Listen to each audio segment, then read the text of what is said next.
never thought she'd see you two together. Nice to see you again, Traveler and Paimon. Oh, we're not interrupting anything, are we? Not at all. I wasn't in the middle of an interview or anything. I was just asking Miss Kuching about purchasing a kite. A kite? Are you buying some regional specialties to bring back to Fontaine? Well, yes. And... It seems you haven't heard yet. The theme of this year's Lantern Rite is kites. Oh, so that's why Paimon has seen so many floating in the sky. Liyue Harbor is always changing, so it is only fitting that Lantern Rite should change in turn. The Qixing believes it would benefit Liyue to build on our own cultural foundation by embracing the technologies of other nations. After all, it is said that the stones of another mountain may serve to better polish one's own jade. Yeah, remember my business meeting with Tianquan Ningguang the last time I was in Liyue Harbor? That's what it was about! But all I really did was use my network to introduce Lady Ningguang to some interesting people. I'm not sure that quite counts as fostering cooperation. In the end, we decided to combine Liyue's traditional art of kite making with Fontaine's mechanical vertical lifting device. Mechanical lifting device? Sounds pretty impressive. But don't kites just use the wind to fly? Why would you need to add something mechanical? Well, you've actually just answered your own question, Paimon. How high and far a kite can fly depends as much on the weather conditions as on the skill of the person holding the string.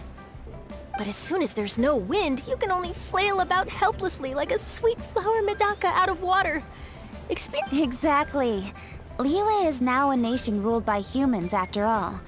It's about time we had the power to make a kite fly, don't you think? Plus, the easier we can make it to enjoy, the more people will want to participate. Right? I also thought it was a novel idea. Plus, it shouldn't cost much to do. With Miss Charlotte's help, everything has gone smoothly. Our new mechanical kites are already available to purchase from a stall in the harbor. We're having trouble keeping up with demand. We also gave quite a bit of thought to the price. We didn't want it to be too much more expensive than a traditional kite. Cool! Turns out you two and Ningguang like playing with toys just as much as Paimon! Toys? They're not exactly toys. You see, Miss Kuching? That does seem to be everyone's first reaction. Although kites are one of our most time-honored cultural relics, outside of their use in certain ceremonies, I suppose they're considered playthings more than anything now. But to me, there's so much more than that. Think for a second about how remarkable it is that a flimsy paper kite attached to a string has the capacity to touch the sky. It is this slight piece of paper that also carries the weight of Liyue's cultural... There's an old poem that goes, "O kite born of paper, flying true in sound, a lone traveler wanders, just waiting to be found." In the past, poets from Liyue used kites to symbolize a feeling of longing, or evoke the peacefulness of idyllic rural scenery. If the people of today can derive enjoyment from this activity, they will not only be more likely to better appreciate the tradition... That's the Kuching we know, always thinking 5 steps ahead of anyone else. Well said, Miss Kuching. I've learned quite a bit myself. As long as you're willing to listen, I'm happy to share. I also know quite a lot about the various folk traditions related to kites. For example, whenever a kite blew away, people would say it was the Adepti that summoned the wind to take it away as an offering. That way, you can turn an unfortunate event into an auspicious one. What about something more fun? Do you know— More fun? Let me think. Oh, I suppose we should first talk about how kites are made. It's another one of our precious forms of traditional craftsmanship. My grandfather told me that, back when he was a boy, children learned the art of kite making step by step from their elders. First, you use the thin strips of bamboo to construct the frame. Then, You draw a design of your choice on a piece of paper, paste it onto the frame, and tie on the string. Then, you look towards the sky and release the kite to soar among the clouds. Some people write down certain names or desires on their kites, cut the string, and let them fly free. Others may place particular thoughts or meaning into the design itself. Are certain designs associated with certain meanings? I'm gonna jot all of this down. Well, for example, kites in the shape of a butterfly typically symbolize freedom, happiness, or the desire to break free. Fascinating. What else can you tell me? The scissored-tailed swallow is the most classic design. It symbolizes good fortune and joyful tidings. Different colors also have small variations in meaning. Are these commonly understood meanings and symbols in Liyue? Kind of like the language of flowers in Fontaine. I believe so. Most have probably heard something about it from their elders at some point. If you're interested, Miss Charlotte, I have several books on the topic that I could lend you. They could be a useful reference. That would be a huge help! Great! Looks like I've got the outline for quite the article on my hands. Perfect! We're gonna take a look around. Then I'll show Miss Charlotte to my home for a little while. I almost forgot. The Ministry of Civil Affairs is hosting a kite flying contest on the night of Lantern Rite. If you're interested, you're more than welcome to bring a kite and participate. The rules are simple. Whoever flies their kite the highest and furthest within the time limit will receive a special honor along with a secret prize. I've already prepared more than enough empty film for the event. I can see the spectacle already. Maybe tone it down a bit, Traveler. What if we don't win? It's better to keep a low profile until the competition starts. Then, we'll give them a show they never saw coming. Oh, that secret prize is ours. Then I'll look forward to seeing your performance. You bet! See you then!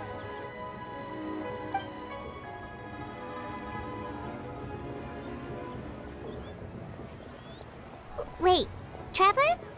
Take a peek to your right. Do you see those two people lurking over there? Is it just Paimon? Or were they staring at us the whole time we were talking to Kuchin and Charlotte just now?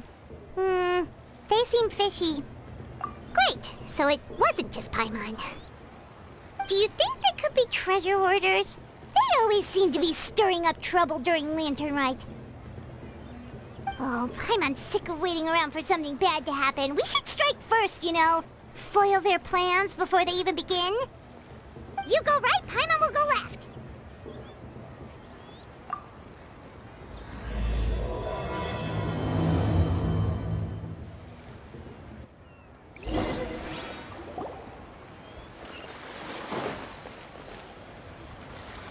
Oh. It is with such an air of urgency that you appear before us. Your comportment suggests you believe us to have committed some heinous crime. Perhaps you could enlighten us as to your intentions. Whoa, where did this fuddy-duddy come from? You should be the one doing the enlightening, buddy. Don't think we didn't notice you eavesdropping. One look and we could tell you were up to no good. Tell us everything, starting with your name! One bears no secrets before two such as yourselves. You stand in the presence of the mighty and illuminated Adeptus, Moon Carver. For the purpose of this foray into the mortal realm, however, you may address one as Hojong. You kidding? That deer's got his head stuck so far up in the clouds, there's no way he'd humble himself down here with the rest of us. You may want to hold your tongue, Paimon. Don't think that Paimon is gonna believe you just because you know her name.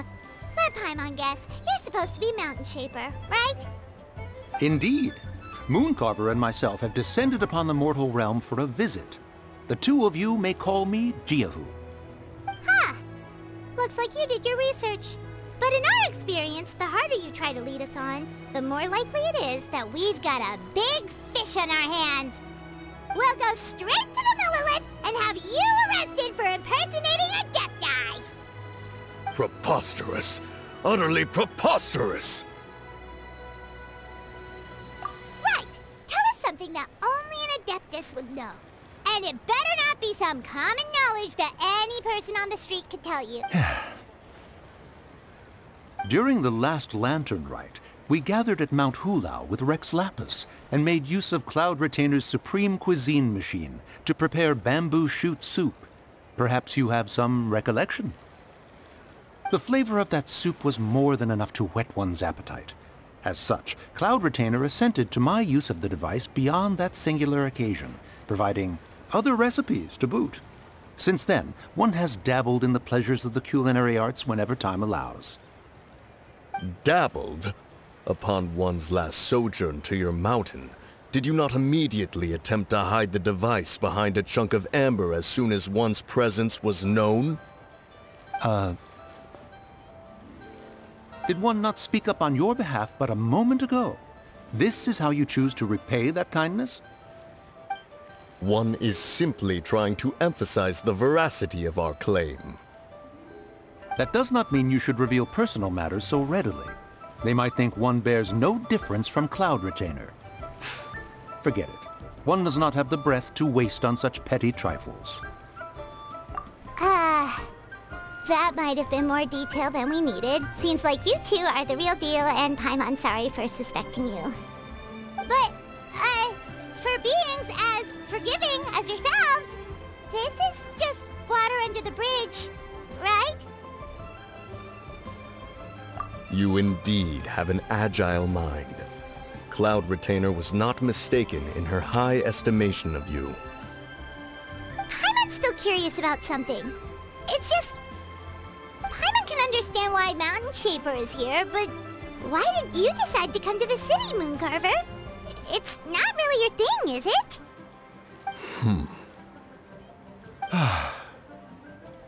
It is but an inevitable eventuality.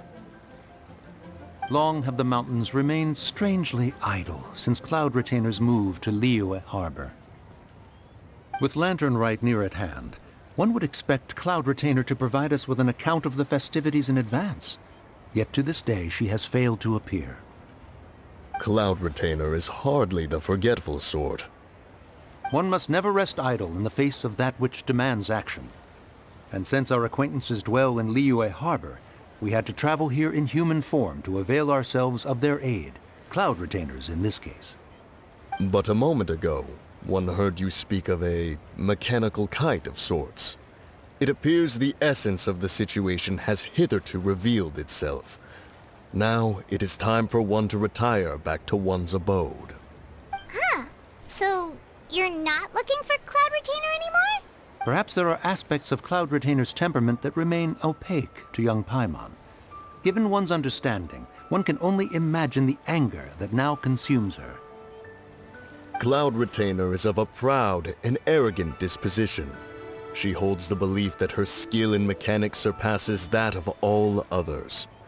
One can be quite certain it is hardly with an open mind that she regards the arrival of this new technology. One surmises that she has shut herself away, refused all company, and buried herself in the study of her own creations. To call on her would only invite her rebuke. However, if you do happen to cross paths with her over the next few days, do pass along one's regards. Sure! Leave it to us! Have a safe trip back, enjoy the scenery, and happy Lantern Rite! Thank you for your kind words. We shall now depart. We got all worked up for nothing, huh? All that trouble, and it turned out to be people we knew all along! Well, it's still pretty early. Let's head over and check out the kite stalls. Paimon wants to see what kinds of kites we can buy to use in the competition. The bigger and prettier, the better.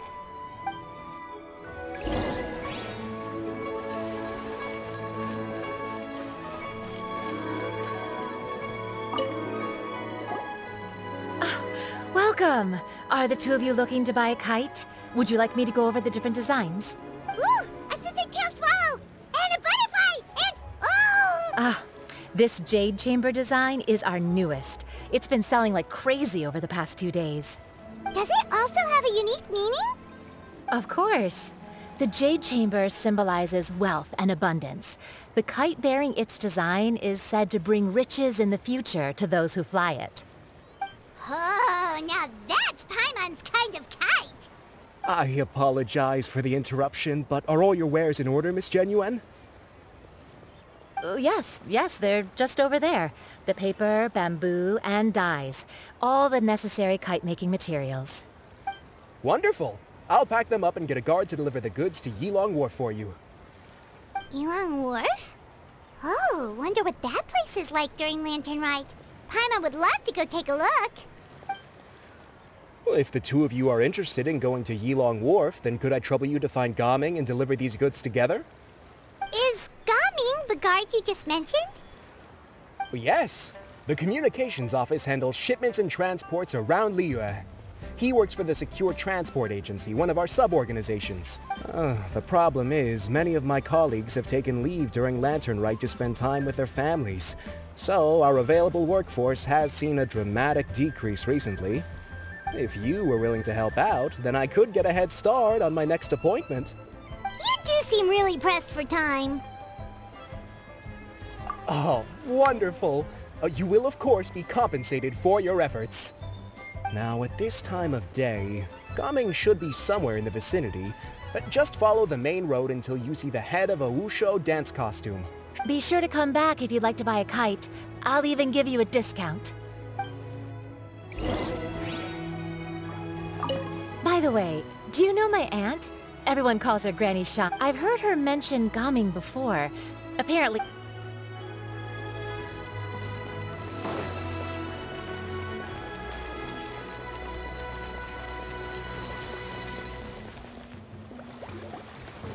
Wait, I thought we had an agreement. Loser buys dim sum tomorrow? Look at you. Scowl like that for much longer and your face might stay that way. Hey now, don't be upset. How about this? You extend the invitation, and I'll pay.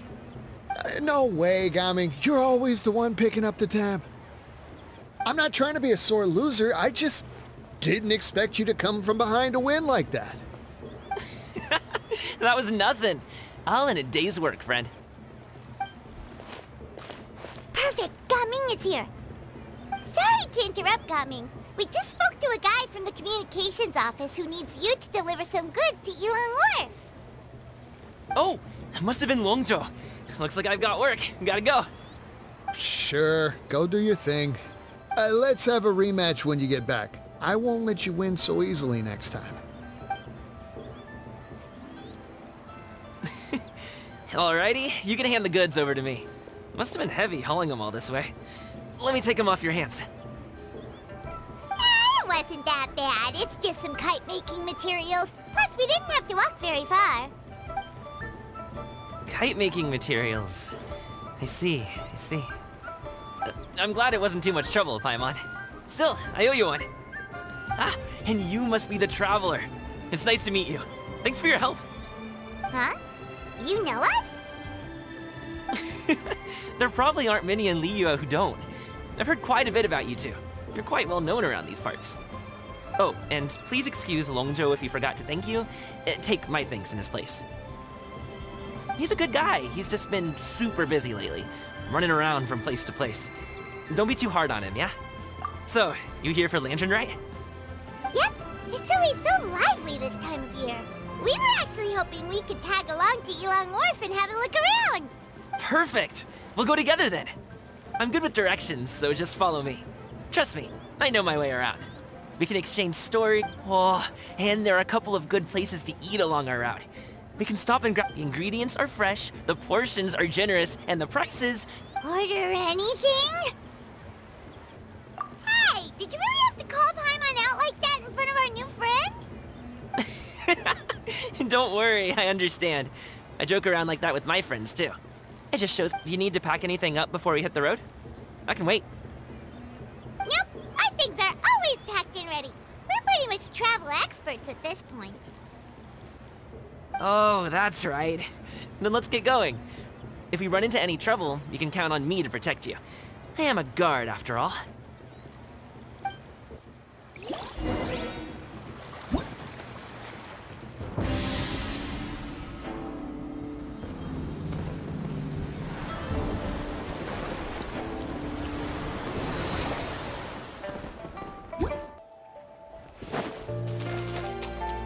Ooh, the docks are just a bit further.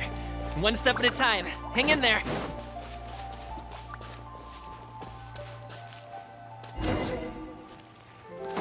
Wait! Get behind me. I'll handle this.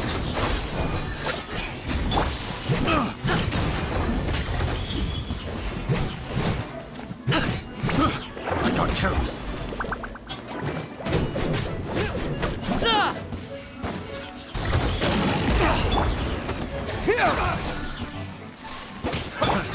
Up to it, Manzai!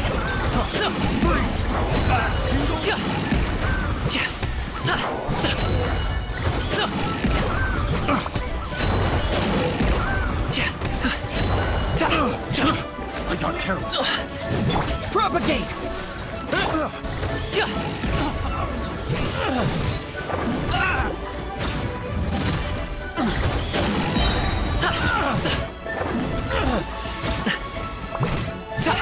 Congratulations!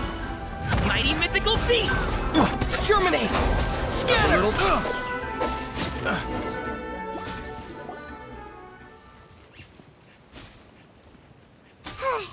Seems like we really can't go anywhere without running into treasure hoarders, can we? Yeah, it's not uncommon for deliveries to get intercepted. That's why this job needs guards like us. Paimon was impressed by your moves back there. You seem like a real pro at your job. Oh, that's not a skill I learned on the job. It's just a hobby. Have you ever heard of wushu dancing? Really? Wushu dancing is famous in Chunyu Vale. Performers might be invited to promote the opening of a business or to spread good fortune during a holiday season. But I must admit, it has nothing on the popularity of the Liyue opera. I'm also well aware that people in Liyue Harbor aren't exactly jumping at the chance to watch wushu dancing. So, it's not something I do. Huh? You have 2 jobs? How do you have the energy to do all that? It's not that tiring. You just have to take a rest. Ah, Paimon gets it, so you must sleep a lot then. Not really. Just yesterday I stayed up all night playing cards. Oh. Let's go. The docks are just up ahead.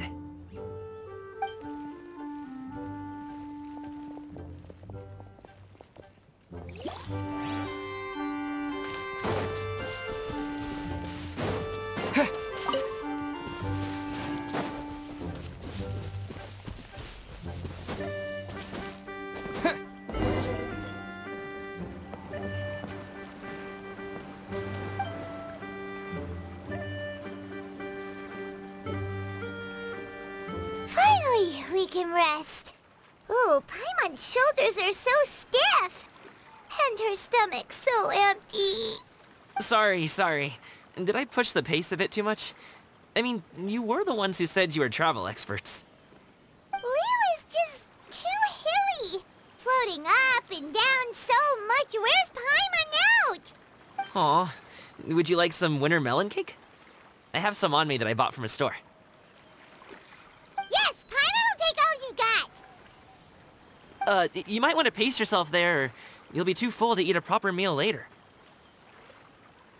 Paimon never gets too full. Just like you apparently never get tired, no matter how far you walk or how many jobs you work.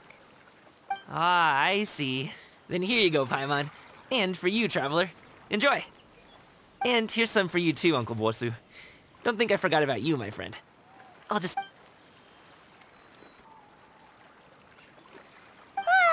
That hit the spot.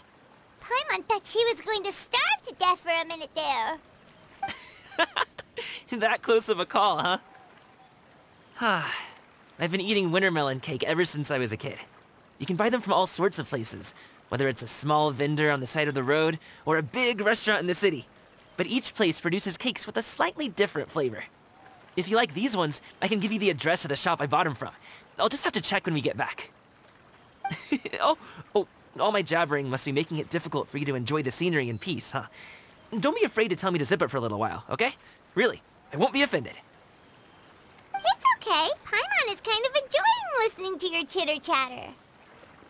Aw, a fed Paimon is a happy Paimon, huh? Hey, Paimon can be in a good mood anytime she wants.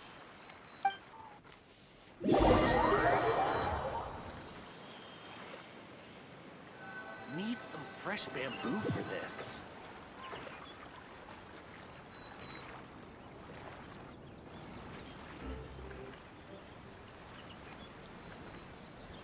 Woohoo! We're here! Don't forget your things, and watch your step as you get off the raft, or you're in for a swim.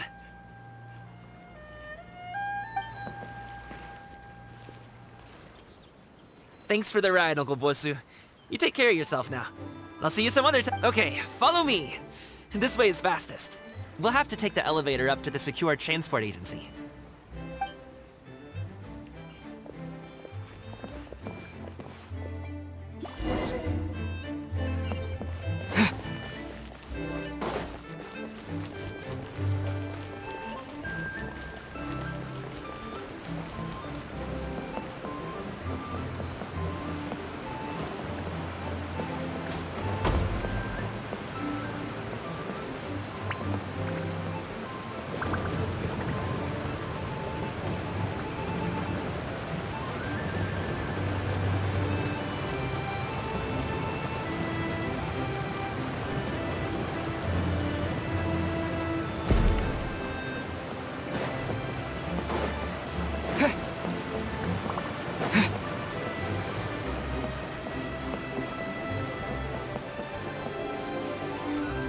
Hey! Slow down. I'm begging ya. What is it? No one's gonna try any funny business when the street is this packed, right?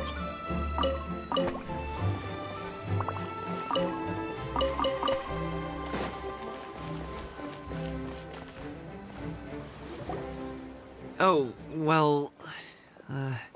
how should I put it? Come on, spit it out! Do you see that group of people over there? Those are my relatives. Wow, you sure have a big family. Once they start buying things, they won't stop perusing till it gets dark. This is bad. They're your family, not your arch enemies. What's there to be afraid of? Unless... Oh... No, it's not that. I'm just not that good at dealing with my family. It would be best if we could steer clear of them. I'll explain more when we have the chance, but right now, we've got a job to do.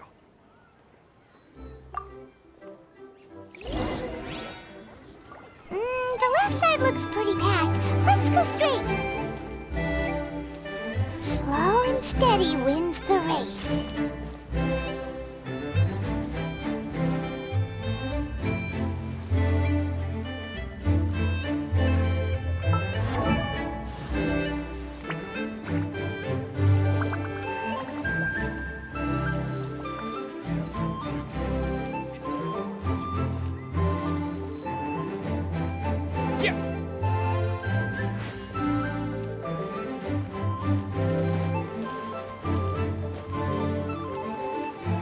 Let's wait here for a second. Maybe my aunt will leave.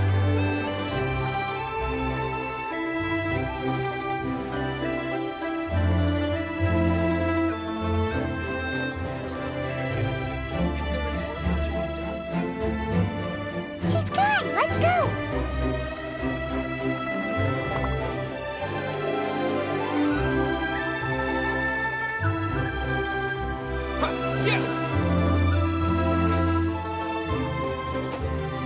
Turn left! Run!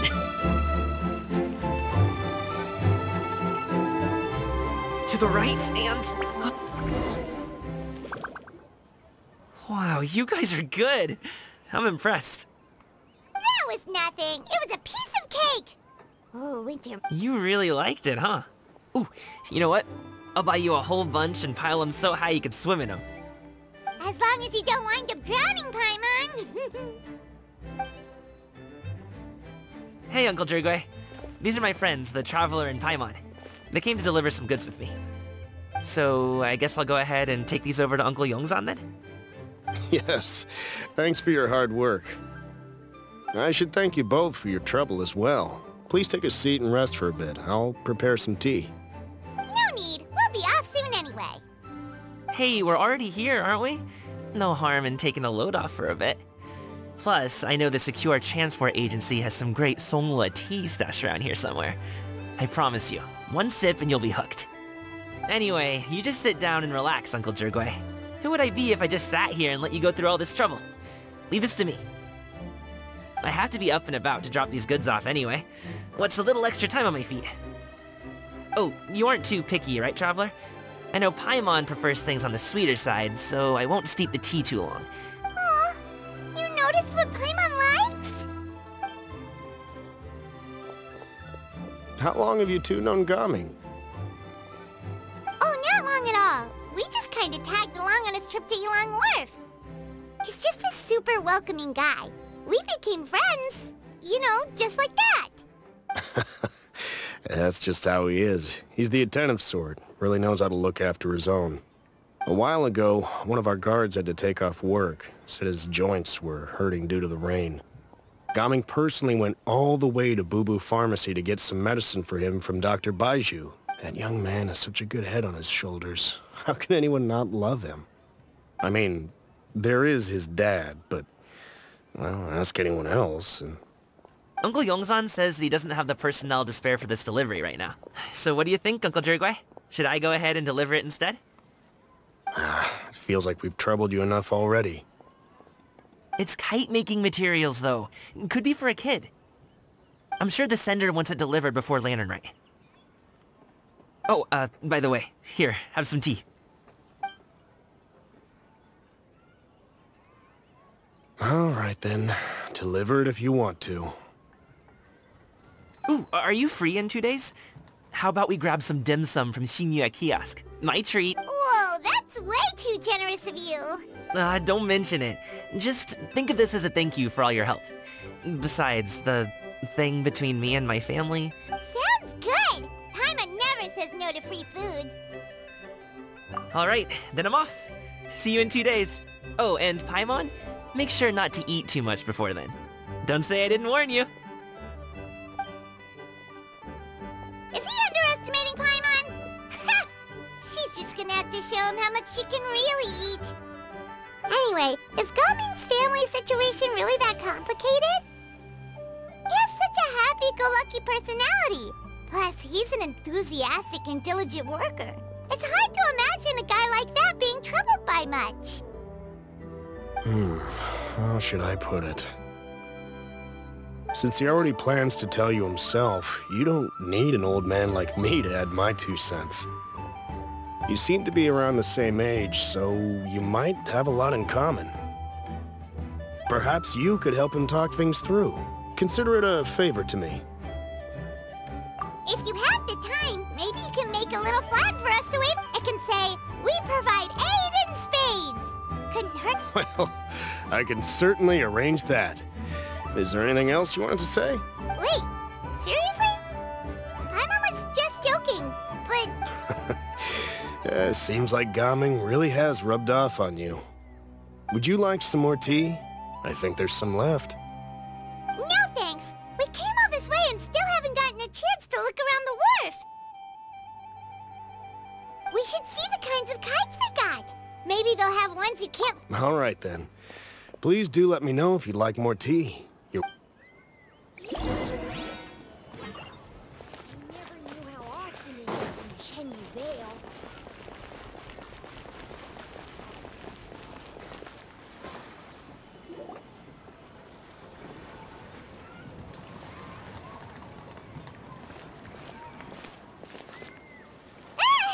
What are you doing here?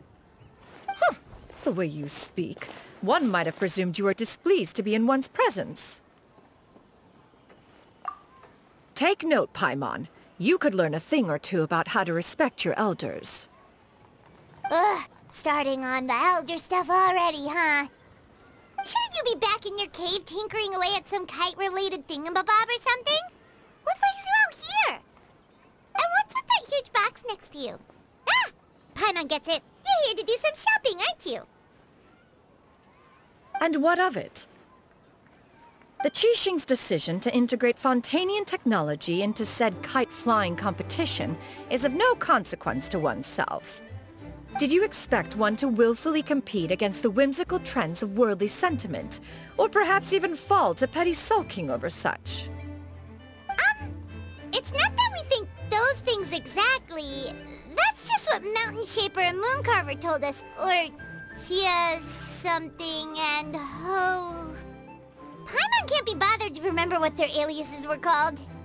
Anyway, they went to Liyue Harbor to look for you. They even asked us to pass along their regards if we ran into you. Oh, huh.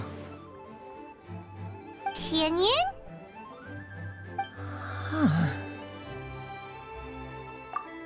It appears time has quite flown since one's arrival in Liyue Harbor. How could one have forgotten about those two old fossils? One shall have to bring them back some divine herbs to atone for this slight. Nay, given that one has ventured all this way to Yilong Wharf, tea would be... A great thought has illuminated one's mind once again. One is reminded that certain purchases have yet to be made. Perhaps you two could wait here whilst one performs this task. It'll be but a moment. Huh? Wait, here? You really just gonna ditch us here to watch your stuff? Oh, that woman really just does whatever she wants. Hey, not you too, Traveler! Oh, all this Paimon ditching is super not appreciated. Just come back soon, okay? Paimon doesn't want anyone to try and steal his stuff. Welcome. Please have a look around. We only sell teas of the finest quality, sourced directly from Chaoying Village. Might I recommend the Sunglo variety? It's one of our specialties. Now, that sounds promising. One will bring some back for those old fossils, and all will be well. 2 boxes will do. Wonderful. By the way, we're actually running a special Lantern Rite promotion. Buy 3 boxes, get 10% off. 4 boxes will net you 20% off. 20% off 4 boxes. This merchant strikes a fair bargain. One might as well give some to Morax and Ping too. Then 4 shall suffice. I see. Are you intending to give these as gifts? If so, perhaps I can interest you in these exquisite gift sets. Buy 10, get half off. Look at the magnificent design, and the red ribbon gives quite the festive flair, don't you think? Such a gift would be sure to impress any lucky friend or family member. 10 boxes. Seems rather excessive.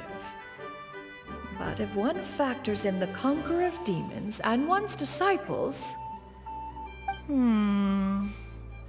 A nice round number, don't you think? Course you do. I'll even shave a little extra off the price for you. That is agreeable. One will... I will have these boxed up then. Of course, right away. I see you have quite the eye for fine items, mademoiselle. Perhaps some of my wares might also be of interest to you. I'm a toy merchant from Fontaine. You'll get nothing but the finest and most intricate clockwork toys Mora can buy here. Each one sure to be a source of endless amusement.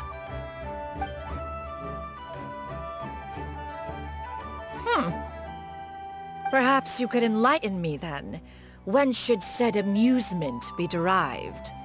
Well, that is, of course, best understood by playing with them yourself. If you could wait just a moment, I can bring one out and give you a demonstration.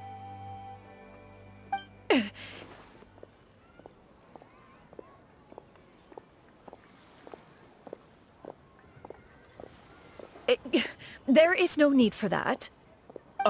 Mademoiselle. Give me your newest and finest model, and be sure to package it securely. Ah, of course. Here you go. The instruction manual is... I can do without, thank you. Oh, many watchful eyes surround this place.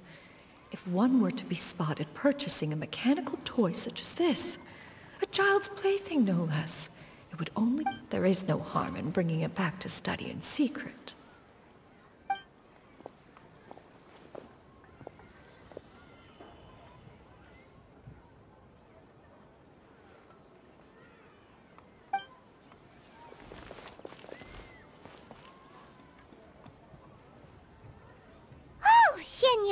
Did your shopping go smoothly? Naturally. One may not delight in social interactions, but that does not mean one lacks said faculties.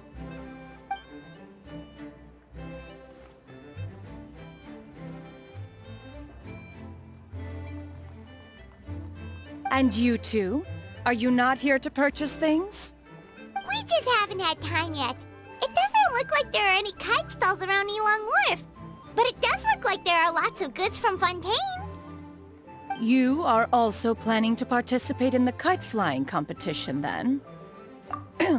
One means to say, you along with all the other youths. One has been entreated to share one's kite-making expertise, and indeed there was little one could do about such persistent supplication. One moment energetic and earnest, and dejected the next. One had no choice but to acquiesce to these requests, and thus, one will be organizing a kite-making workshop to provide personal instruction in this art form. Oh, who will be participating then? Shuyu, Shenhe, Ganyu, and Yayo. Wow, that's quite a few people. Also, this is all pretty well, Xinyun, but it's not like you have to make your own kite to participate in the competition. You can just buy one ready-made and call it a day. Ha! You speak of those equipped with the mechanical lifting device, do you not? 'Tis nothing but a crude piece of mortal machinery. The mechanism that one has developed was the fruit of millennia, of meticulous study. Let us not speak of the source of the mechanism's power, but rather its structure. It is composed of materials as light as bamboo and as strong as iron. This composition grants it the lightness of weight to ascend into the sky and the durability to follow the wind for many a mile. It is built with a series of intersecting rods that...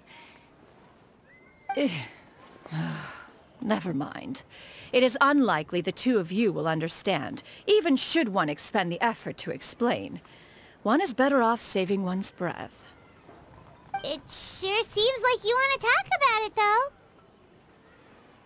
So, will you be attending the workshop or not? Huh? Wait, you've been trying to invite us this entire time? All right then. No need to prepare the materials in any case. One has it all sorted. Arrive at Mount Outsong in 2 days. I shall be expecting you around midday. Are you leaving? Don't you want a guard to help you with that big box of yours? Surely you jest. One goes as one pleases. For what reason would one need to rely on another?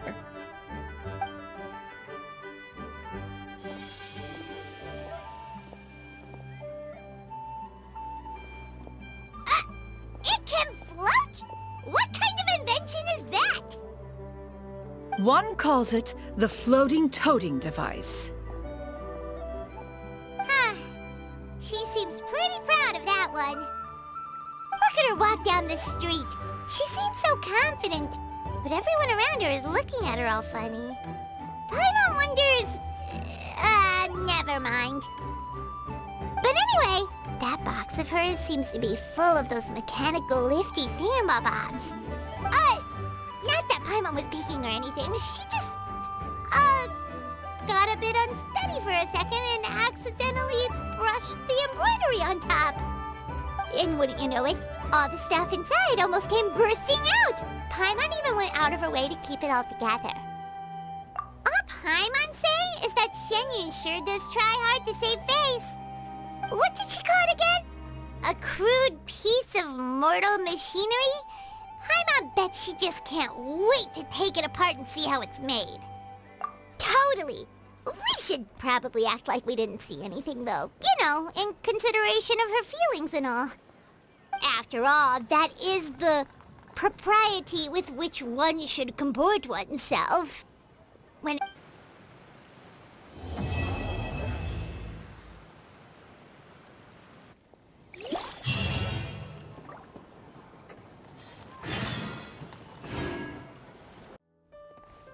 Ooh, and that's Paimon's stomach right on cue telling her it's time to go find Gabi.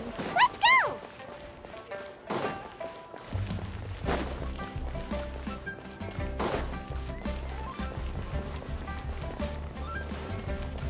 Senor Kiosk. Place to...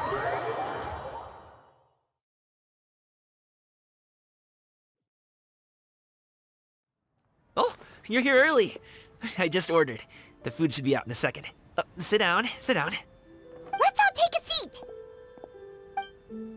Here, hand me your cups. Oh, thank you!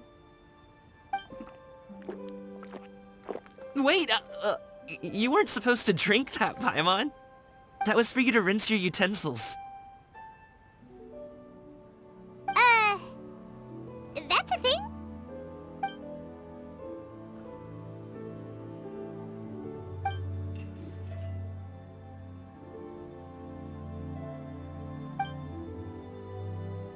Wow, so much delicious food! Do you really eat all this just for breakfast? That's just how we do it where I'm from. Most of the time, though, I don't eat lunch after dim sum. Oh, that's good to hear. Paimon doesn't need to worry about holding back then. Eat! If it's not enough, we can always order more. Oh, and there's tong soy coming as well. I don't usually have that in the morning, but, well, since everyone's here, I just had to order it. What about you, Traveler? Is the food to your liking? Want some more seafood congee? Let me refill your bowl. Paimon's gonna take you up on that. Fill it up nice and full and make sure she gets a few extra shrimp. Thanks!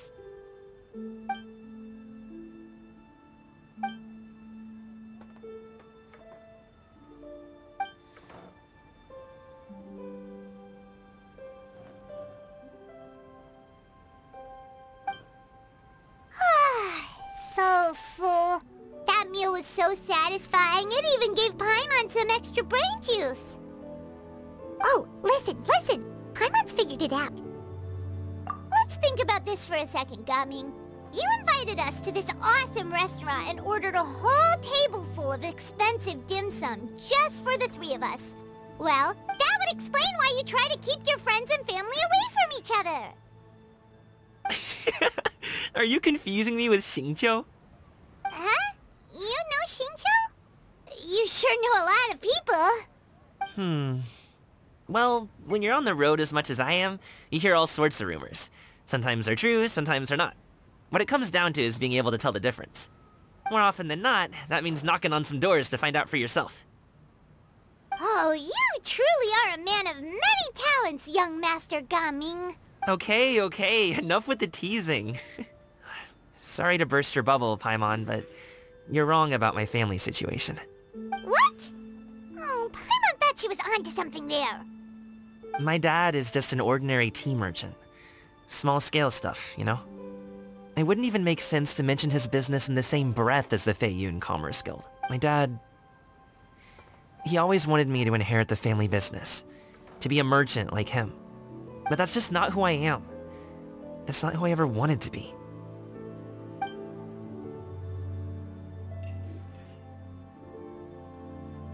Have you ever talked to him about it? You know, about your interests and aspirations and stuff. Of course I have. I told him I wanted to be a wushu dancer. That I wanted all of Tevat to see what I could do.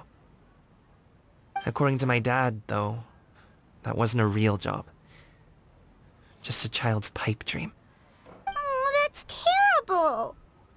I'm sure he thought I would come around eventually, but Wushu dancing has always been the only thing I wanted to do.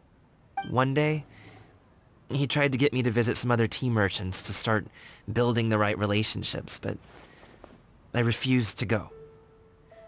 We got into a huge fight. We were this close to throwing hands. In the end, I was so angry that I ran away from home. I haven't been back since. Don't get on my case just yet, okay? It's not like I think I'm completely without fault. No, I know that it wasn't the right way to go about things. But my dad's stubborn. No matter how hard I tried to convince him, it just went in one ear and out the other. There was no changing his mind. I knew talking would only get me so far, but if I made it big in Liyue Harbor, the results could speak for themselves. Gaming. But I'm sure you both already know how that's going. Wushu dancing's just not that big in Liyue Harbor. In the past, I would go door to door from store to store, asking if they would be interested in hiring a performer. Most times, I wound up eating nothing but humble pie. And you can't just rely on dreams to put food on the table, right? So, I found a job as a guard to make some money. And that still, change takes time. Paimon understands. Okay, enough of all that serious talk. Our tea's getting cold. Ooh, let's do something fun this... Actually, we told Xianyun that we would go to her kite... Oh? Are you interested in kite making, Gaming? Oh, no. It's just that I happen to know Auntie Xianyun.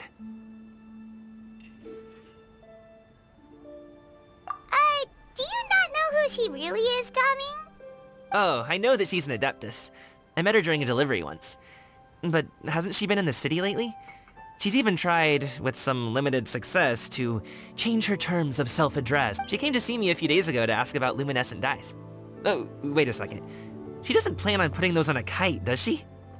Is that not something you can do? It's one thing to use it on cloth, but applying it to paper is another matter entirely. Why couldn't she tell me what she wanted them for? Yeah, she does seem to have trouble with that sometimes. It would be such a shame if everyone worked so hard on their kites only for them to get ruined in the end. Okay, I'll go with you. If Auntie Xianyun wants to use those dyes on a kite, the formula will need to be changed. Great! The more the merrier!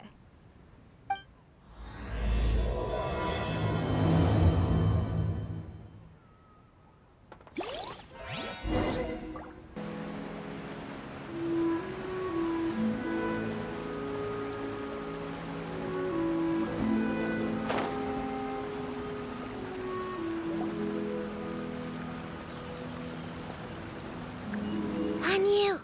Ganyu! Come on, wake up! Some friends have arrived! Hello, friends.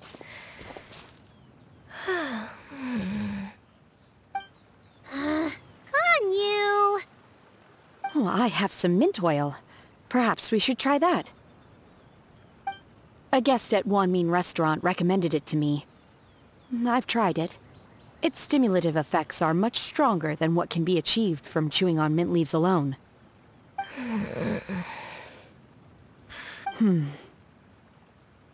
Apologies in advance. Wait! Shenhe? Not there!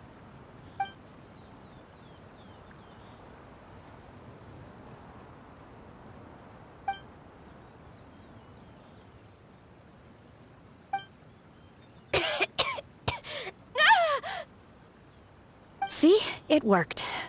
She's awake. Are you okay, Ganyu? Do you need some water? Or maybe something to eat? I'm fine. I just feel chilly all over. Huh. Was it that effective? Chilly, huh? Master always says a cool head leads to a calm heart. So, does this mean that heat's what we need to help you, Ganyu? Paimon doesn't think that's what the expression means exactly. I feel a bit better now. Was I asleep? Must have been around the time I usually take my midday nap. Did you not sleep last night? That does seem to happen to you often. Perhaps you should come work at Wanmin Restaurant with me. We get off at 10 on the dot every night without fail. I could never. I'm sorry. I seem to have missed your name.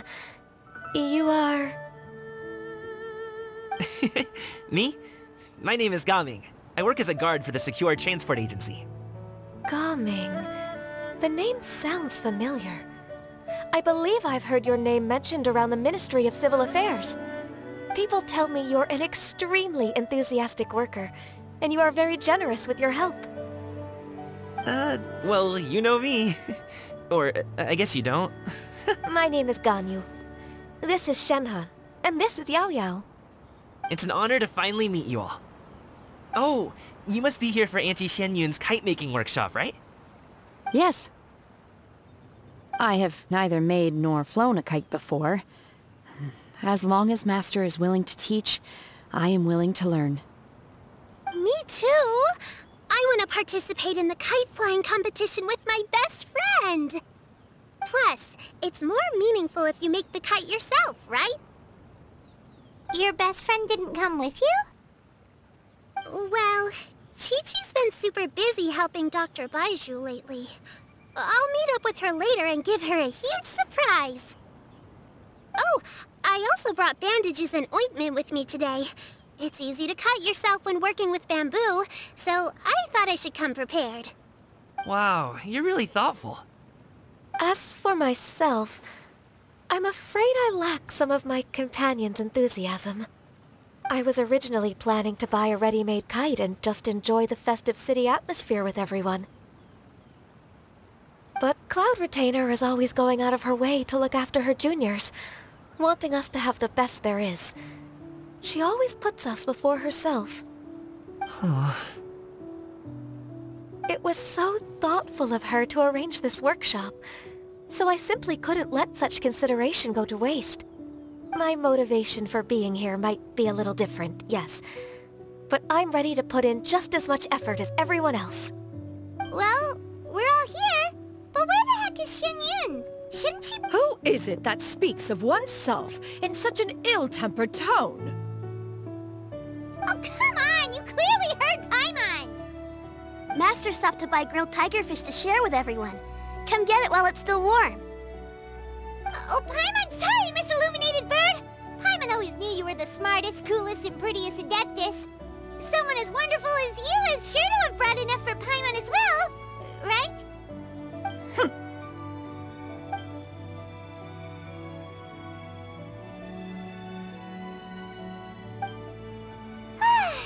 So delicious. Paimon's life is complete! It appears that we've ended up with quite a few participants indeed. Go ahead and divide yourselves into small groups. The materials are over here. The regular dyes and luminescent ones have been clearly marked. Use them as you see fit. As for how to make the kite, one assumes you all made sure to listen to the instructions one provided while we were eating. Yes? Are there any questions? Paimon may have focused a little too hard on the eating and less on the listening. Paimon knew she could count on you, Traveler! One will wait under this tree and avail oneself of the cool air while one digests. Do not hesitate to seek one's company if you have any trouble, questions, or simply want to chat. We're not in any hurry to get started. Why don't we go see what the others are up to?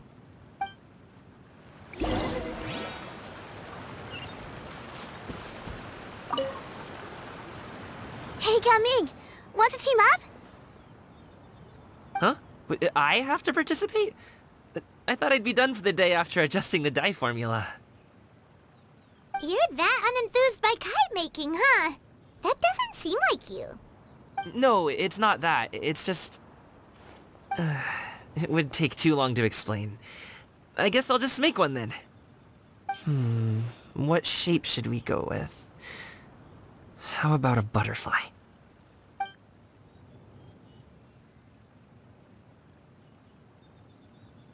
What do you think, Shuyu? Is there a particular design you want? I want a swanee!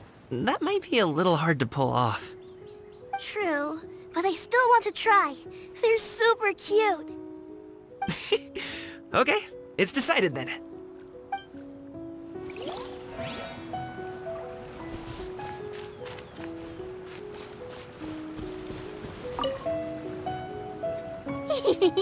Auntie Cloud Retainer, look! Am I doing it right? Very good. Your frame is nice and sturdy. This design, is it a finch? Yep. One is looking forward to seeing your finished product. What color are you going to make it, Yao Yao? I haven't decided yet. If I make it blue, it'll be more like my friends. But if I make it gold, it'll be more like me. If you are asking for one's own opinion, one would advise choosing gold. When giving a gift, the key consideration is the recipient's feelings, is it not? One imagines your friend would much prefer a kite that reminds them of you. Oh, hey, I never told you the kite was for Chi-Chi. How did you know? With age comes wisdom, child. One simply has a way of knowing things. Oh, cool! Thanks, Auntie Cloud Retainer. I'm gonna start painting it gold right now. Good. One will watch. You two seem strangely unoccupied. One was under the impression that one was supposed to be doing the relaxing. Is your kite finished? We actually haven't started yet, but we're going to start, right...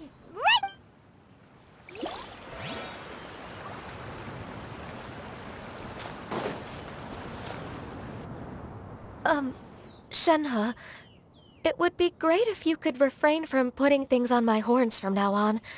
They're really quite sensitive. I see. My apologies. I shall remember that in the future. Thank you. No harm done. Good. Could I touch them just once more, though? No oil or anything this time.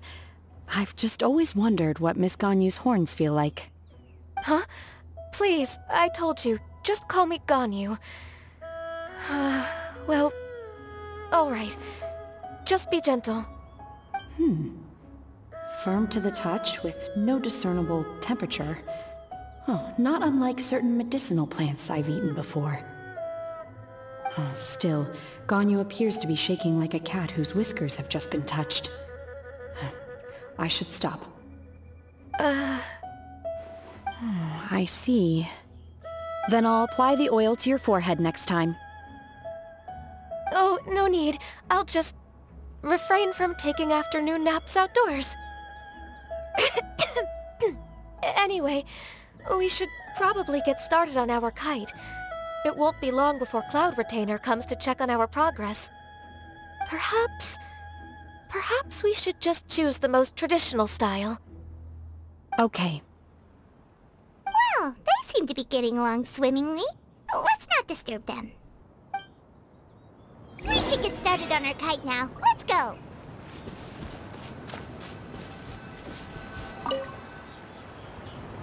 First, we have to decide on the shape. Hey, what are you laughing at?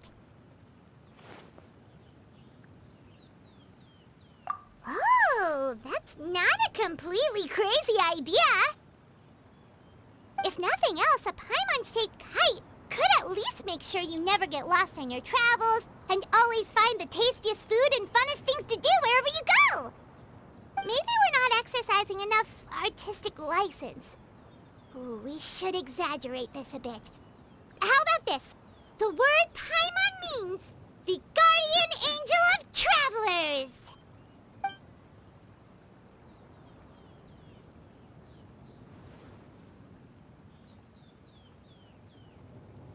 Now, what expression should we give her, since the kite is going to be flying super high in the sky?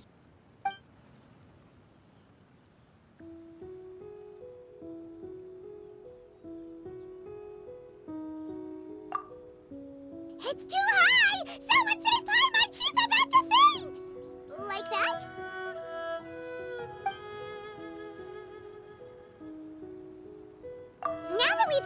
started! Let's make it happen!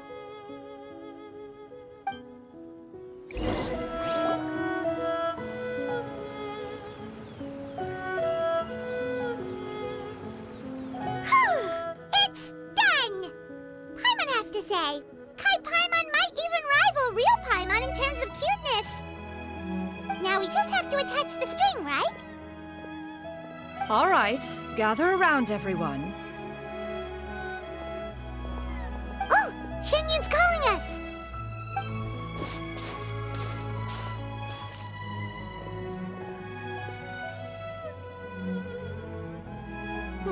Let one take a look.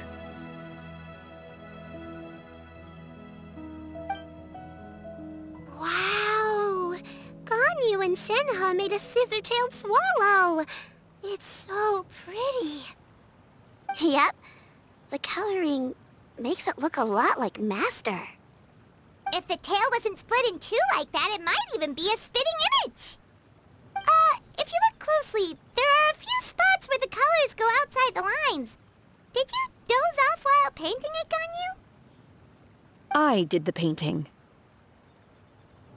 I stared at the paper for quite some time, but I simply could not recall the coloring of any bird. Except Master. Or should I say that I'm too familiar with her crane form? Even when she stands before us in human form, all I can see is blue and white.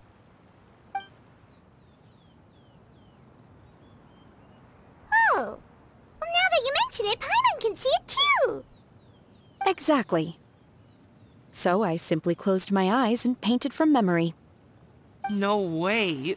You can paint with your eyes closed? Wow, the disciples of Adepti really are something.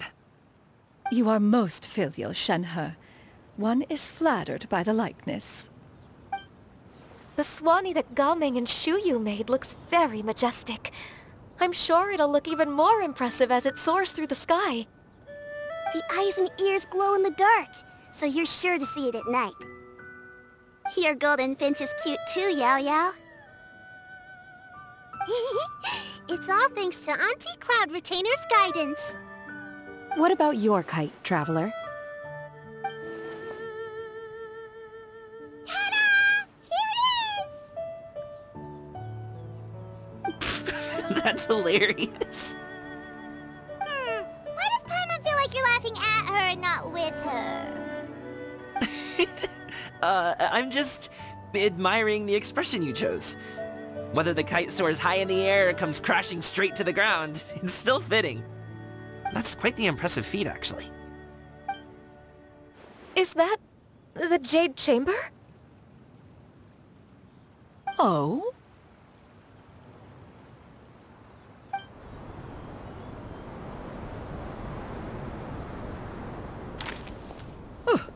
Who dares attempt such a flagrant display of impropriety by releasing a kite into one's territory without one's permission? Oh, and to do so by making use of this crude piece of mortal machinery. One simply must know who it is that possesses such impertinence.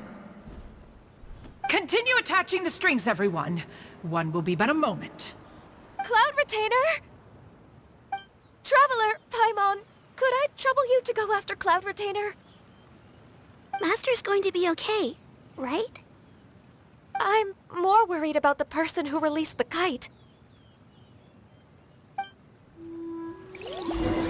There's wind up ahead! Looks like we can glide over!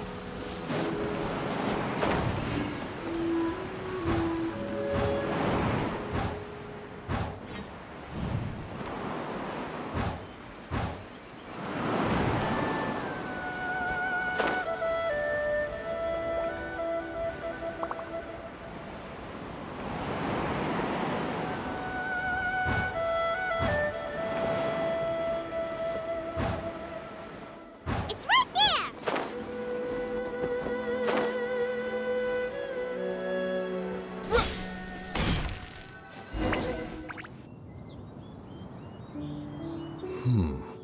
This Fontanian device of mechanical motion is quite curious indeed. Now is hardly an opportune time for your musings. Someone among us was not sufficiently attentive, and now the kite has vanished. Calm yourself. Do you have any recollection of its last location? One believes it drifted in the direction of Mount Outsong. Perhaps it is mere happenstance, but one feels a certain sense of dread at the thought. Your concern is misplaced, surely. Cloud Retainer is either in the city looking after her disciples, or secluded in her abode attending to her research.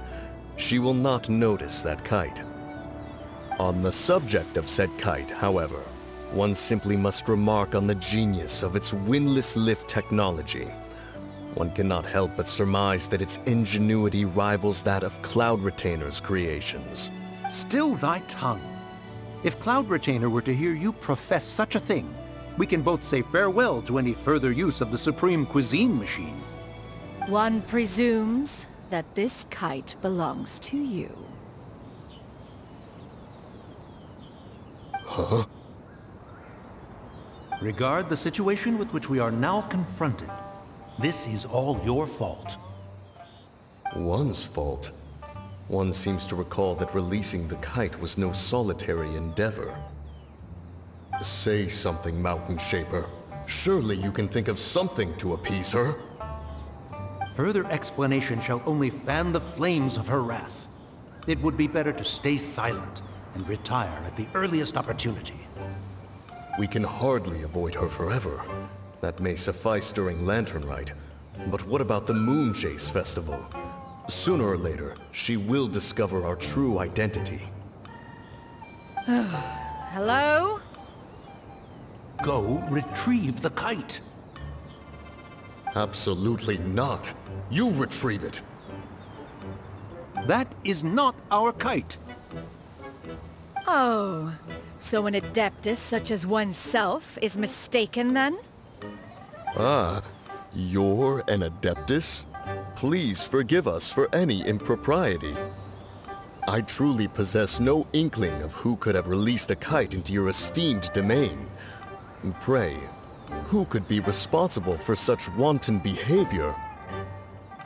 Verily, verily, we were but delighting in the surrounding scenery. This locale is home to such exquisite... mint! Well, and if that's all, then we'll just be on our way. We finally caught up. You sure do fly fast in your illuminated bird form, Xinyan. Mooncarver? Mountain Shaper? What are you doing here? You!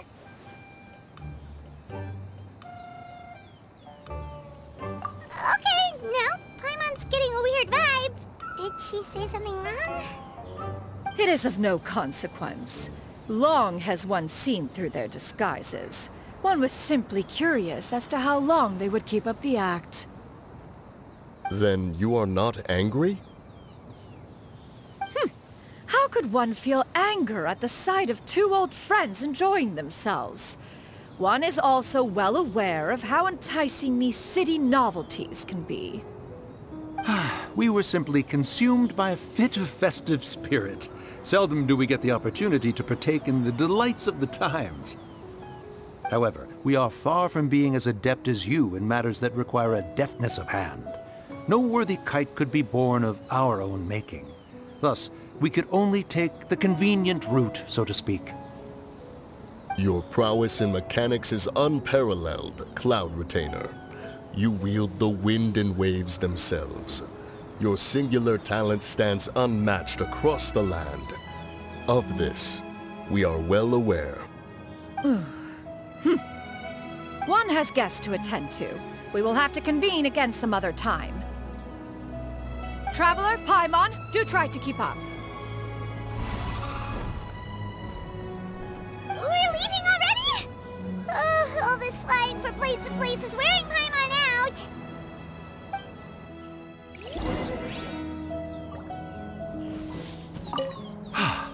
It seems that one's concern was misplaced after all. Then, should we continue flying the kite? A splendid suggestion, but it would be advisable to change locations. Perhaps your mountain would suffice? It is more than spacious enough. A fine idea. A fine idea indeed.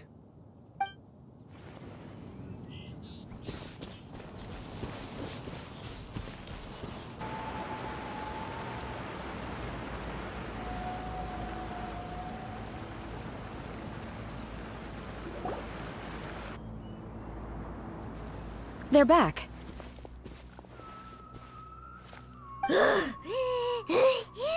Paimon's pooped. Hi. Why are there only 2 of you left?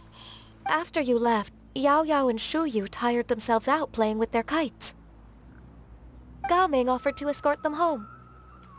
Before he left, he said something that I don't quite understand. Oh? What did he say? He said, a kite is always tied down no matter how far it flies or how high it soars. Its tether prevents it from ever truly flying free. He looked quite dejected as he said this. Now that you mention it, Gaming did seem to have a rather strange attitude towards kites. A reflection of himself. If I were a kite, I would cherish that tether as a symbol of kinship and the bonds that tie us and... Shenhe? It may be an exceedingly slim and distant connection, but lose it, and you lose that which links you to home. If Gaming truly sees a kite as a reflection of himself, then I fear I understand his words even less. Well, people often have different points of view depending on their mindset and experiences, right? Just like some people can eat spicy food, but others won't go anywhere near it? Exactly. That's why tolerance and understanding are as important as they are. Tolerance and understanding? What brought about this conversation? Did one miss something? We were just chatting. You don't have to butt in on every little thing, you know. Where were you anyway?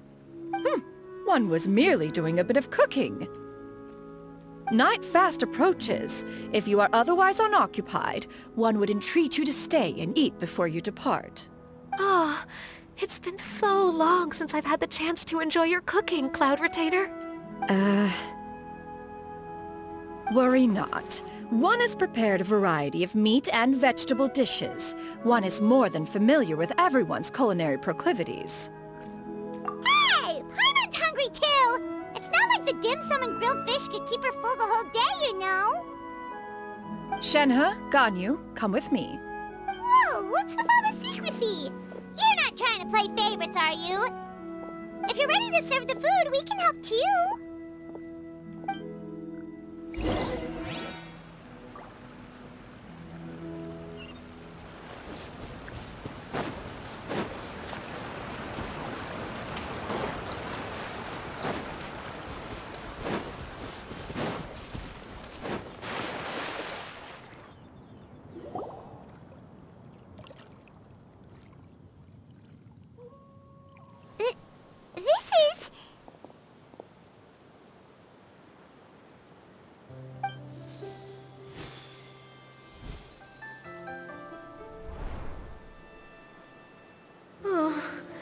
I can feel the wind brushing against my legs. This is a bit embarrassing. Is the headpiece secure? I should have asked Cloud Retainer to check before I stepped outside.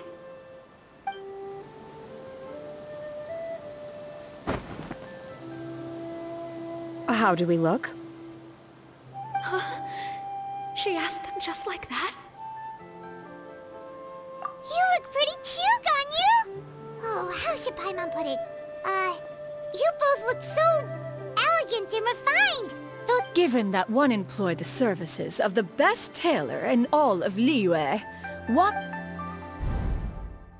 colors have you been partial to lately, Shenhe and Ganyu? Lately? Why is Cloud Retainer suddenly asking about what colors we like? I like black. One is gratified to see one's disciple has inherited one's own tastes. The color black doesn't get dirty easily. A virtue I've come to value recently. And you, Ganyu? I favor blue and black. And the material is sufficiently comfortable, yes? Yes, very. I simply cannot thank you enough, Cloud Retainer. For this gift. And the kite, too. Thank you, Master. One is content as long as you are pleased with the gift. One hopes these garments will see much use.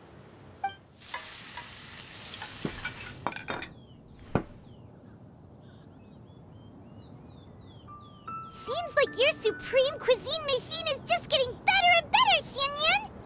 This golden crab's particularly good. The shell's deliciously crunchy, and the meat inside is so succulent and sweet! But it's a good thing Gaming isn't here, or Paimon would have to duel him for the food. You know, with chopsticks.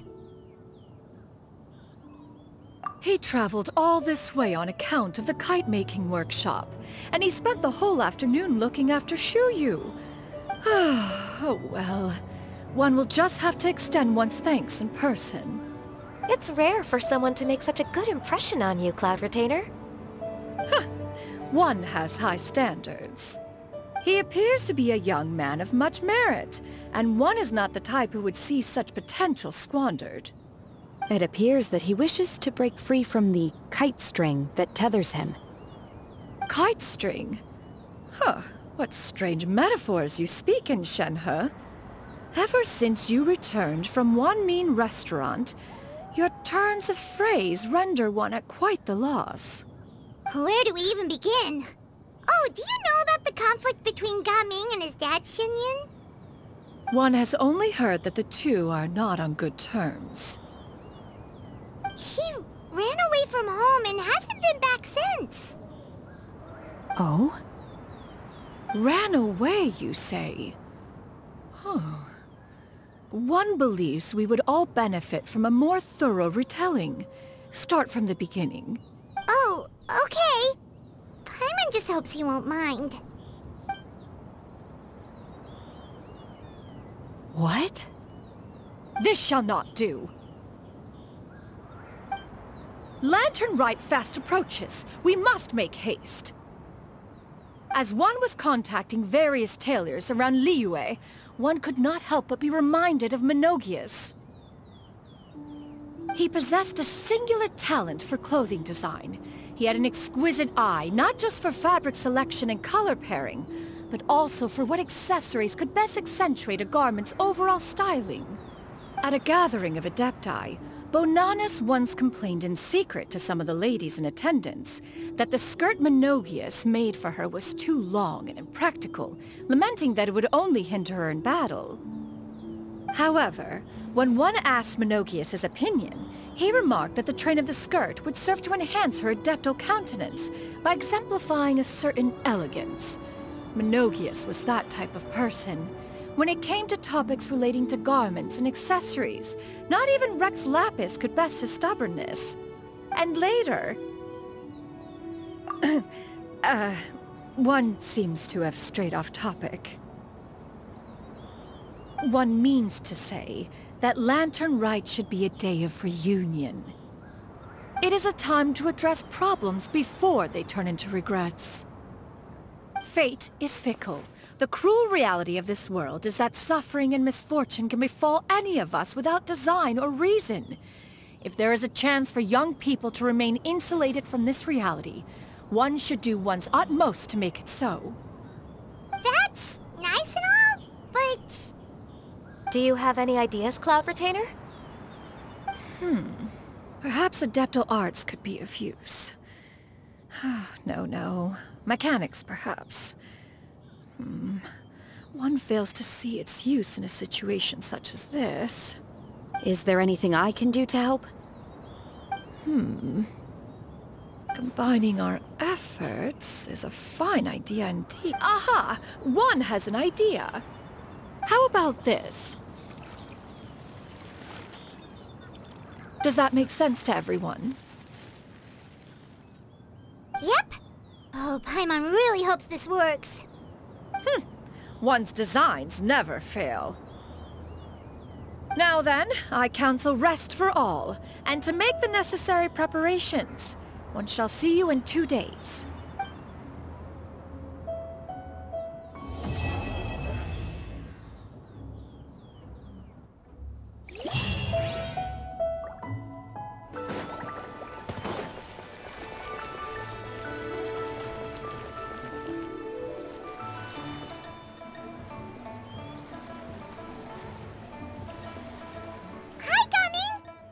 sees you've certainly gotten an early start this morning.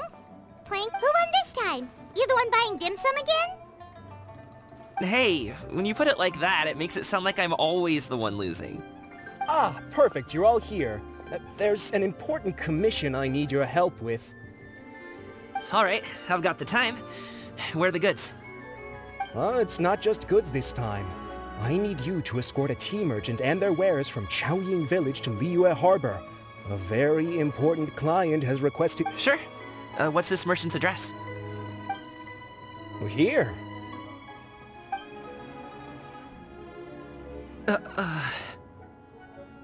If the client's that important, then this must be a very crucial, very pressing commission, right? Of course, the sooner you complete it, the better. I would advise you to depart as soon as possible. Alright, don't work too hard now, Longzhou. We'll set off then.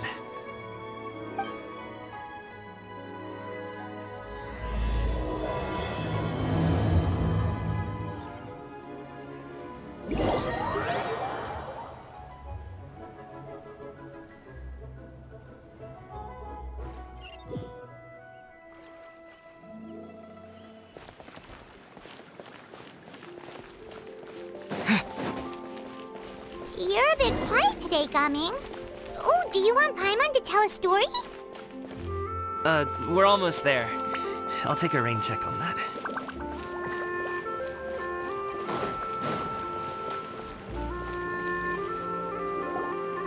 Hello, you must be the tea merchant heading to Liyue Harbor. We're here to escort you.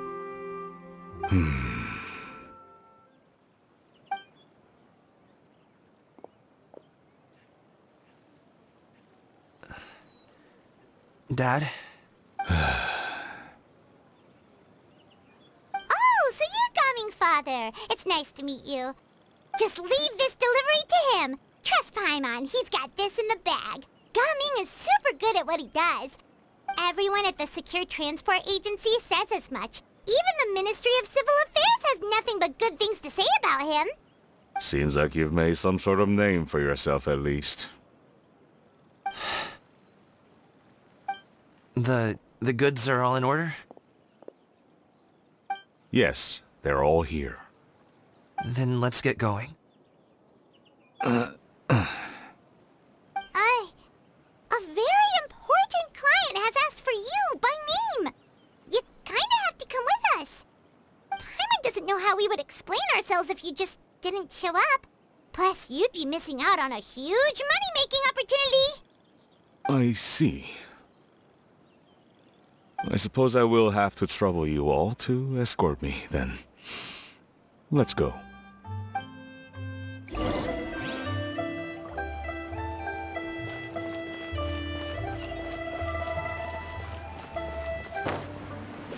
We've been walking for so long. Is anyone tired? How about we stop and rest for a bit? I'm fine. Gaming, don't you usually have some delicious snacks on you? Come on, bring them out so we can share them. I'm fine. Thank you. But the winter melon cake he gave us last time was so delicious. Have you ever...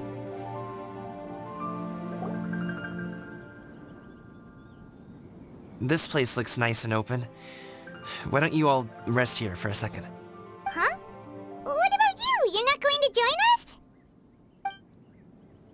I'm not tired. I'll keep watch. Oh, but... Just let him go.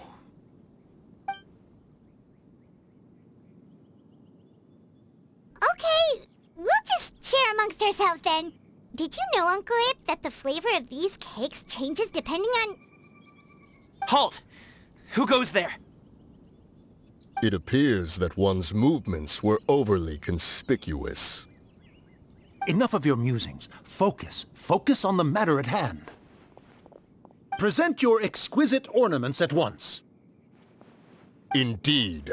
Bring them forth readily and without protest. Ah! What do we do?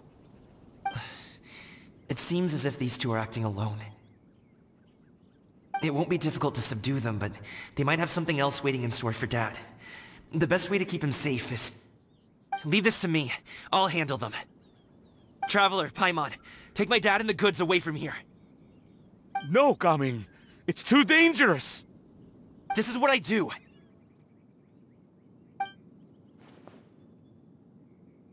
A thorny foe indeed.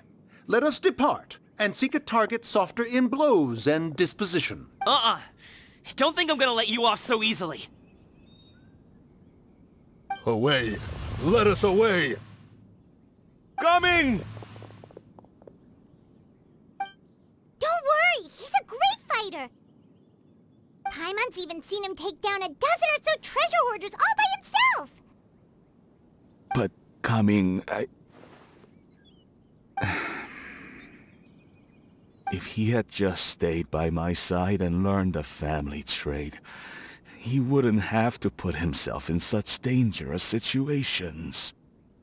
We just have to trust him.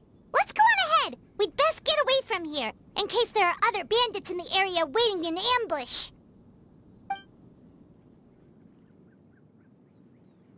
All is going to plan.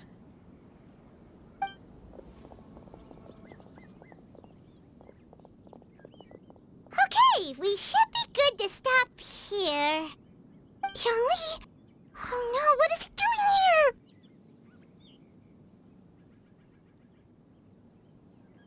Good sir, please, listen to me.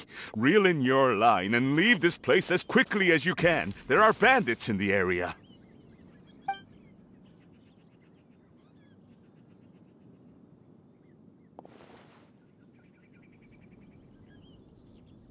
Bandits? Acting in broad daylight?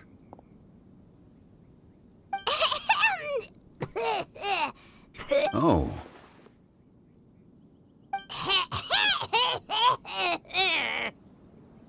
Ah, I see. It appears many people are catching a chill as of late. If your throat is bothering you, Paimon, perhaps some tea and rest are in order. Nope, no need. Paimon's fine. She just, had some cake stuck in her throat.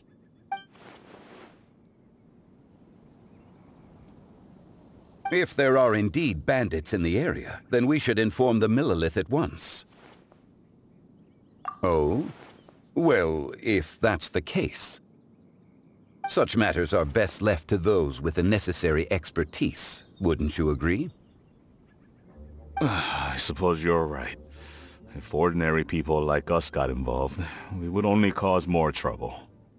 Since we find ourselves otherwise unoccupied in this beautiful area, why don't we find a quiet place to relax while we wait for good news? That would be lovely.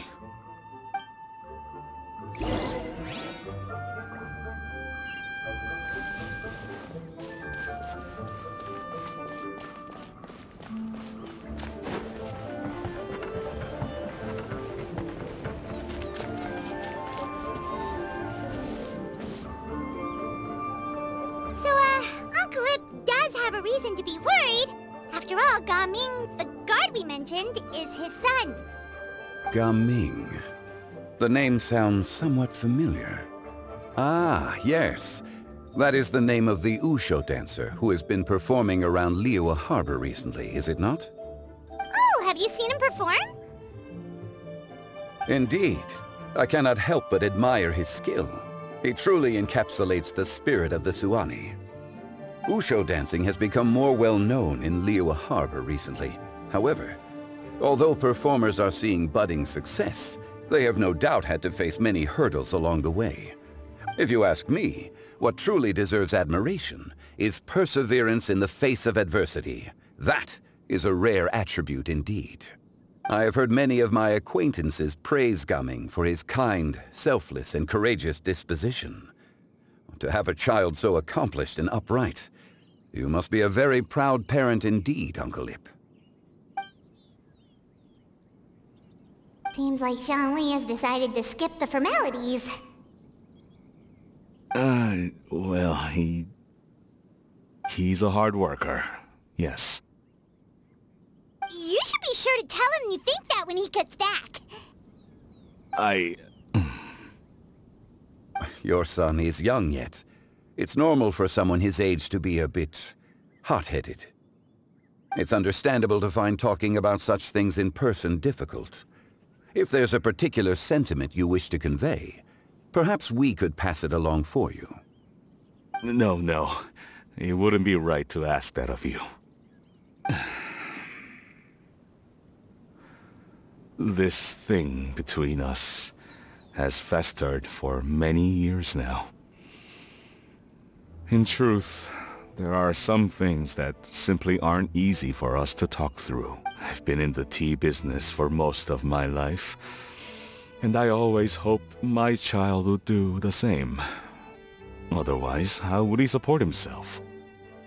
Over the past few years, I heard how well he was doing for himself as a guard. How his work was taking him to farther and farther off places. I also heard that he never gave up on wuxia dancing. It made me happy. But I was also worried. When you're young, you can handle all that physically taxing work and manual labor. What young person isn't capable of making a living that way? My concern is what happens when you get old. Every time I get to thinking like that, I cannot help but be reinforced in the belief that I was right. I often regret introducing him to wuxia dancing as a kid. If I had known how things would turn out, I would have never taken him to see those performances in the first place. It is only natural for a parent to strive to send their child down the right path. No one would begrudge you that sentiment, Uncle Ip. You needn't... You seem quite young, Mr. Zhongli. Yet you speak with such wisdom. Perhaps I have misjudged your age.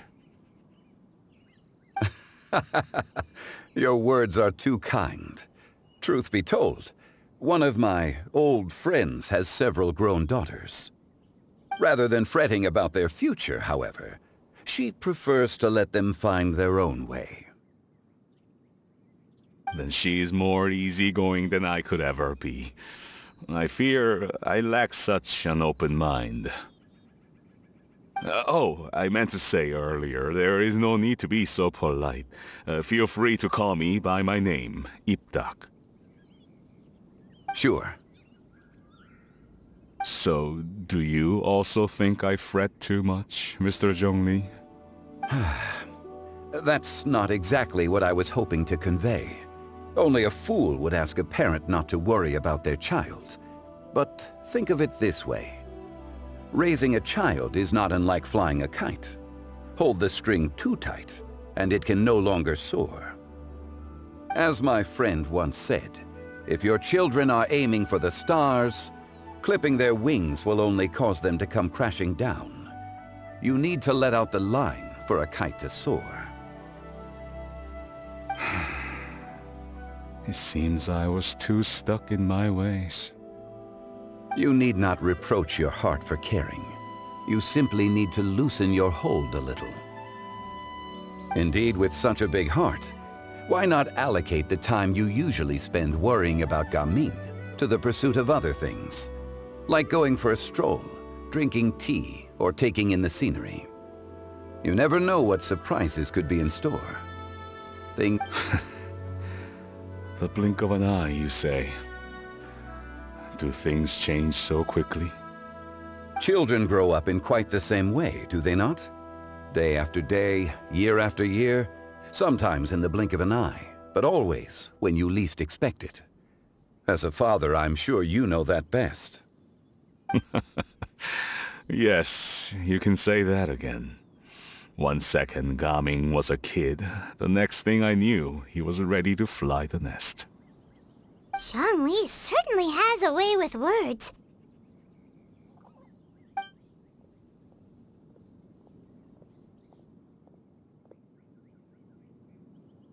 Oh, Gaming is back! Hey, Gaming, we're over here! Dad, Traveler, Paimon. Good, you're all here. Oh, and Mr. Zhongli from the Wangsheng Funeral Parlor? You're... A fated meeting indeed. We were just enjoying some pleasant conversation. Is everything resolved?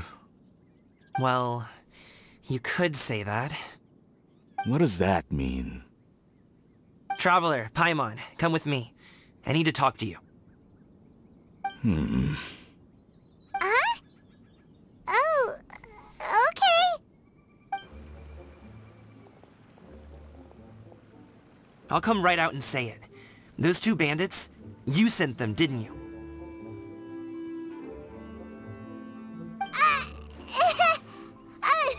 So, that's how we're starting off? Can't look me in the eye, huh? Guess I'm right then. Okay, but how did you know? At first, their mannerisms seemed a bit stilted. But once I got close, it was obvious that they possessed great skills. I was right on their tail, and it should have taken only a few steps to catch up to them, yet somehow, I was never able to close that distance. People with that level of skill would have gone about things differently from the start, like sneaking up on us while we were distracted. Unless, of course, their real motive was to lure me away from the group all along. Wow, you're pretty quick on the uptake. I just have a lot of experience. I've dealt with many a ruthless bandit in my time, but I've never seen ones like them. In the end, I told them they would make good guards if they ever wanted to get back on the straight and narrow, and that they could hang out with me in Liyue Harbor anytime. You ever consider you might be a little too good at making friends? I'm guessing you guys were trying to help resolve things between my dad and me? I appreciate it, I really do. But this conflict between us has been going on for a long time. Even if those two were real bandits, and I was able to subdue them and show them what I was capable of, it wouldn't change anything. You've seen the way he talks to me. It's not like that at all! Your dad really cares about you. You should see the way he talks about you when you're not around. Zhongli was talking things through with him, and he nearly agreed to let it go. You don't believe us? He won't let it go. He can say as much as he wants to other people, but he won't talk to me. I'm certain of it. You told us you wanted to prove yourself to your dad. Why don't you tell him about all the hard work you've done these past few years? Will that even do anything? I'm not sure talking is enough. You won't know unless you try. Just like how you won't know if something is delicious unless you taste it. Listen to us. It's time to put these people skills to good use. You can make friends with anyone, so why not your dad? I'll do my best.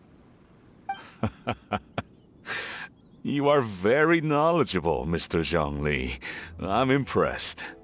Despite my being in the tea industry for several decades, it seems I still have much to learn about the art of tea tasting. You flatter me. It was nothing but a few humble musings. How much tea have you drank since we've been gone? Ipdak and I have found many a common interest. Our friendship, much like a cup of tea, seems to grow stronger the longer it has to steep. Well said, Mr. Zhongli. Gaming, Mr. Zhongli is very knowledgeable. You should take the opportunity to learn from people like him when you're in the city. Huh? Oh, of course. Zhongli? I have very much enjoyed our conversation, Ipdak, but I, unfortunately, have some unfinished funeral parlor business to attend to. Oh, I hope I didn't keep you. My apologies for taking up so much of your time, Mr. Zhongli. No need to stay on my account. When you're less busy, let's find a time to meet. I'll treat you to dim sum. It would be an honor. We'll see you off, Zhongli. You two have a nice chat, alright?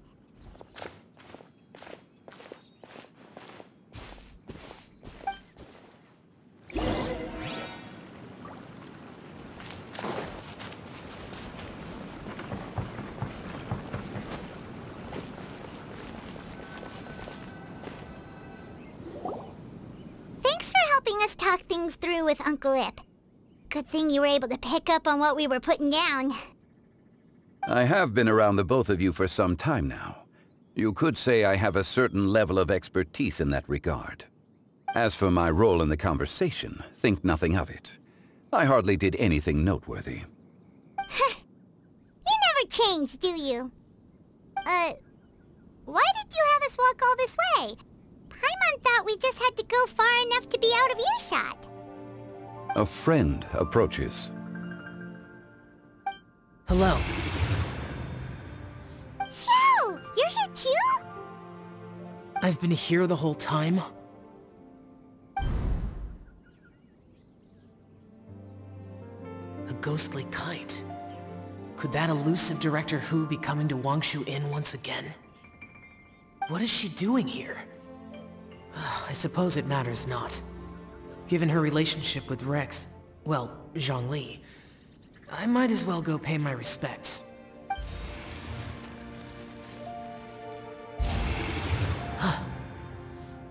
It's you! I thought you were Director Hu. Ah, your arrival is most fortuitous. Do you want to try out this new gadget? The addition of the power source makes the takeoff more stable. It's just that... He seems quite immersed in the study of this device. I fear it's almost too stable. It completely negates the pleasure of seeing one's kite sway with the wind. It's a bit of a shame. In truth, I'm here because Director Hu dispatched me to purchase some items in preparation for Lantern Rite. I see. Much like she does every year. Much like she'll do next year, I would imagine. Am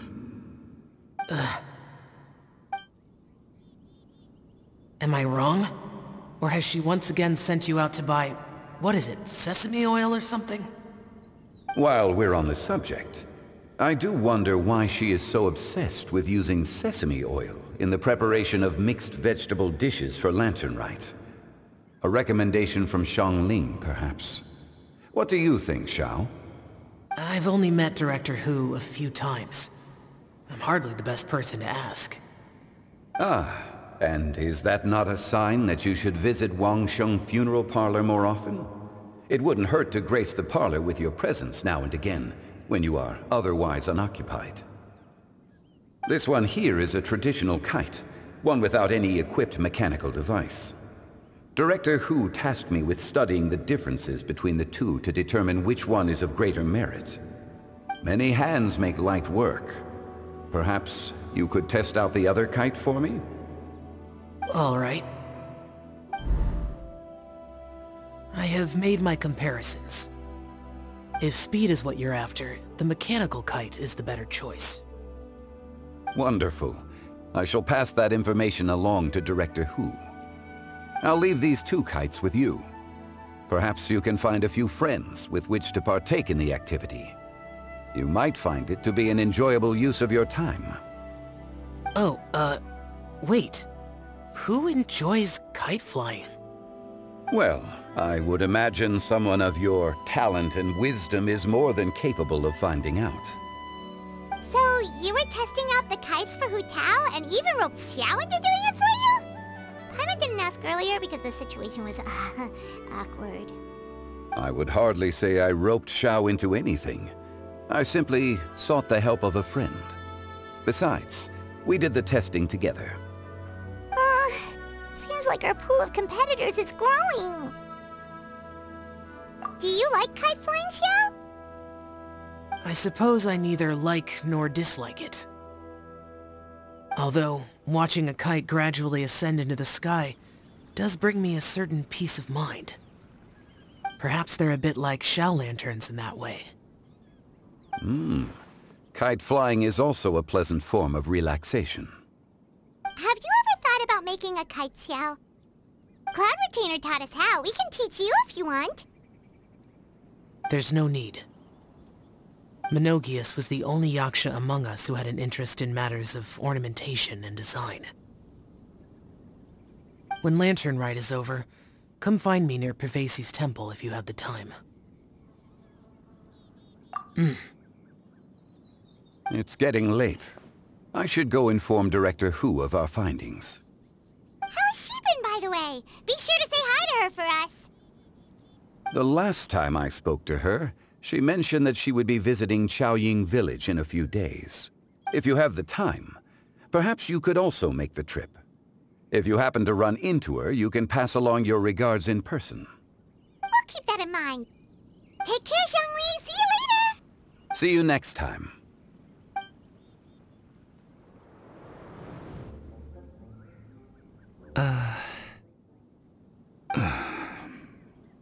Coming.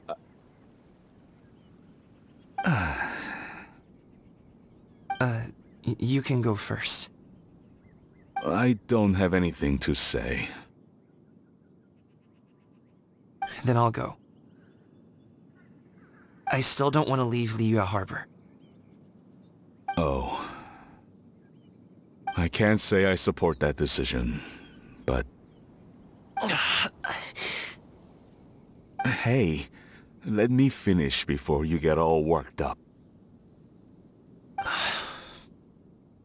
Sit, Shenhe, sit. You must be tired from your journey. Shall I pour you a cup of tea, or would you prefer something else to drink? No need. I'm not tired. They're gone, Master.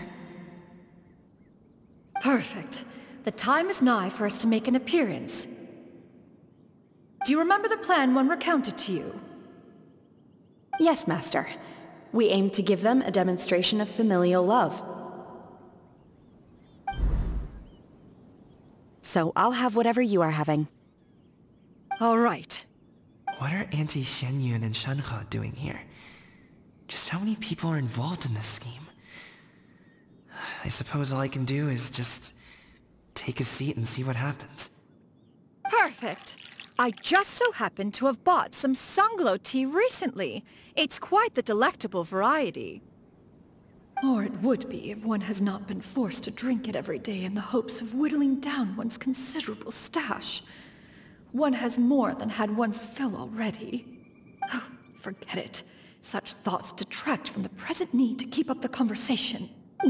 Has work been busy during the holiday season? Do you need my help with anything?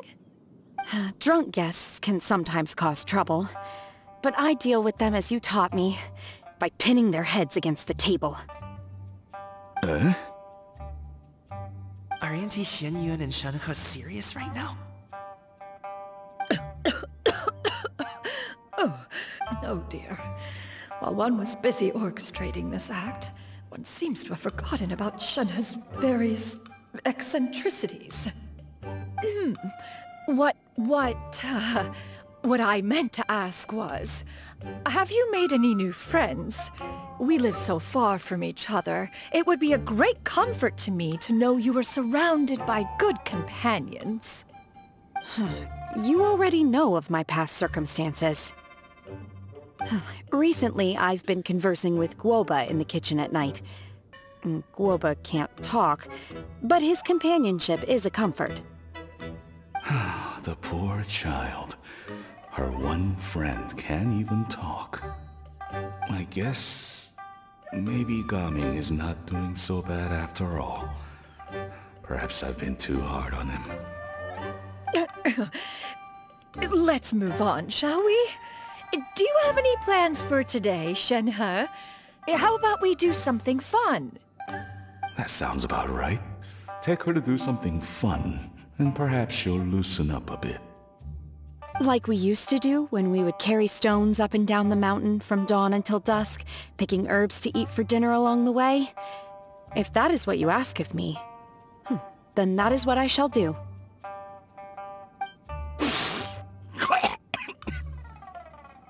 Dad, here, have some tea. Or no, wait, let's not have any just yet. Yeah.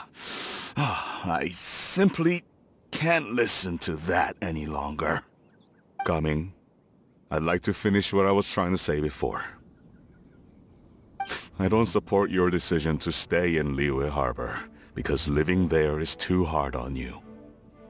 If you come home, there will be people to help you. I'm not saying we have to live under the same roof. I know our personalities are too similar to avoid butting heads. But you'll have your entire family around you. Your aunts, uncles, they'll all do whatever they can to help. You could get a less taxing job, and we could grab dim sum together from time to time. Huh. I didn't know dim sum was such an important affair, Master. Shh. Just think about it, okay? You don't have to decide now. Dad really has changed a lot. He would never have said these things to me before. But Thank you, Dad. It's been long enough, don't you think? Oh, Paimon sure hopes they've made up by now. Oh, they're drinking tea in silence. That's not a good sign. Did Xianyun's plan not work after all? Hey you two! Paimon's sorry we were gone for so long. We got to chatting with some friends and didn't realize how much time had passed. Perfect timing, actually. We seem to be just about done here. Yep, let's go. I'll get the bags.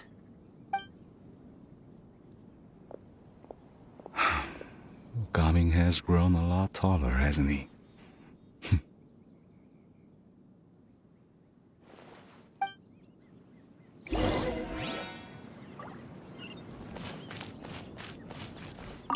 Master, did I say something wrong earlier? I tried to go along with your questions, but when I saw how you and that man reacted, I started to wonder. Not at all. Certain unforeseen variables may have presented themselves along the way, but the outcome proved favorable. The plan was a success. Then I helped? Naturally. Your purity of spirit is one of your greatest strengths, Shenhe. You need not change who you are.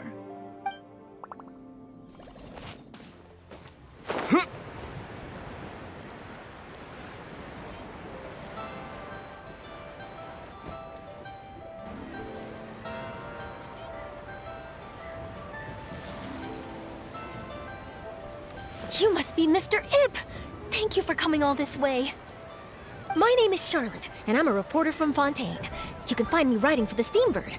I invited you here not just to purchase your fine tea, but also with the hope that you might be willing to sit down for a short interview. What do you say? An interview? To advertise my teas? I suppose you could think of it that way. We Fontainians are big tea drinkers too. The Fontaine Market. Then I'll need some time to adequately prepare. Perhaps we could sit down and discuss the questions you intend to ask in advance. Of course, of course! Please follow me. Is this person also involved in your plan? And here I thought I had lots of connections. I suppose I've been humbled. You sure know all kinds of cool and important people. Over here! Yoo-hoo! Over here! Huh? What? Auntie Shenyun? She probably wants to talk about the next phase of the plan. Let's go while your dad is still distracted.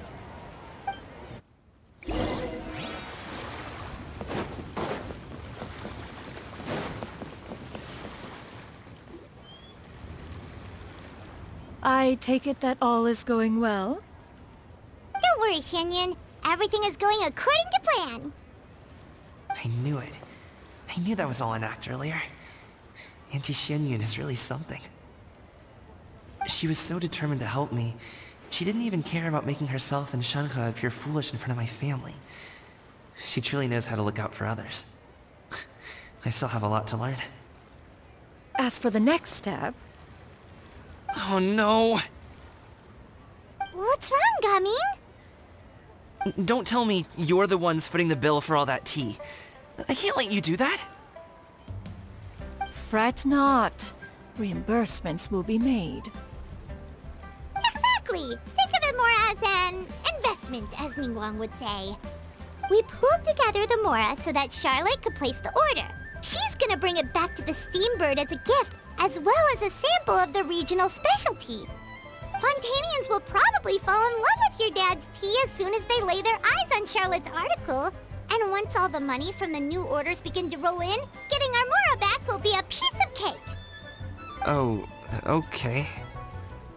Business-related matters always seem to go over my head, but I refuse to let you all lose Mora on my behalf. I'll pay you back right now. We can talk about such matters at a later date. There are more important matters for you to consider at the moment, are there not? Yes. I've been thinking about it the whole way here. I have an idea, but I'd hate to cause even more trouble for all of you. That is for us to decide. Yeah, we're all friends here. Plus, we wouldn't be here if we didn't want to help, right? Just tell us about this idea of yours. Okay. So, it's like this.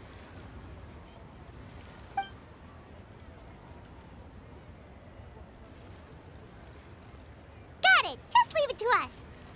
Let's split up and make it happen.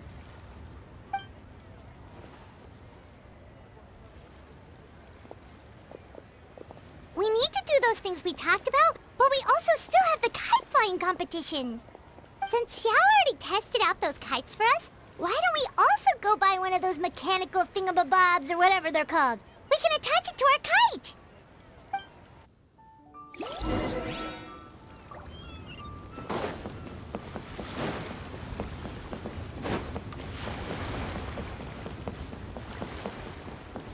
Keeping an antique kite flying, girl. Hello again! Welcome back! I see you returned from your trip. I really do have to thank you for all your help from before. Thanks to you, my daughter was able to build a kite with her grandmother that very same day. She even wrote a long letter telling me how much she loved it. Oh, you should really be thanking Gaming, not us! I'll be sure to. And are you here to buy a kite? Please, take your pick. Oh, we already have a kite. We wanted to buy one of those, device thingies from Fontaine. Do you sell them separately? Yes. Here you go. Please, take it, free of charge. The directions are in the box. It's not hard to install at all. It doesn't feel right for us to just take it. Well, nor would it feel right for me to take your Mora. Good luck in the kite flying competition. I'll be rooting for you. All right then, thank you.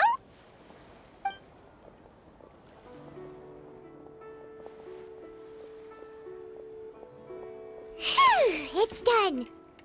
Let's get down to business.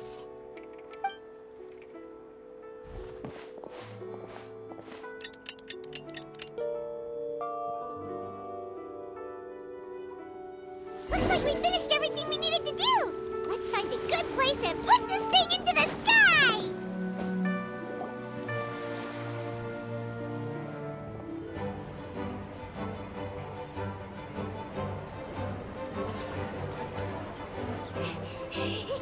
Chi-Chi, we're almost there!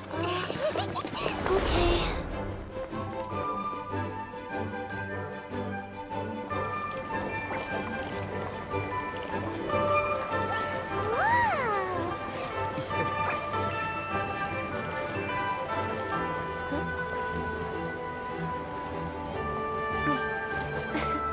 Come here, allow me.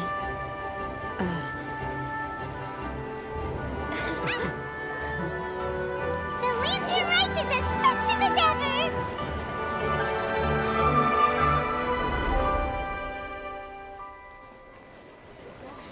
Huh? Oh, what's going on? Did something happen? What should we do? Oh, should we get the Millilith?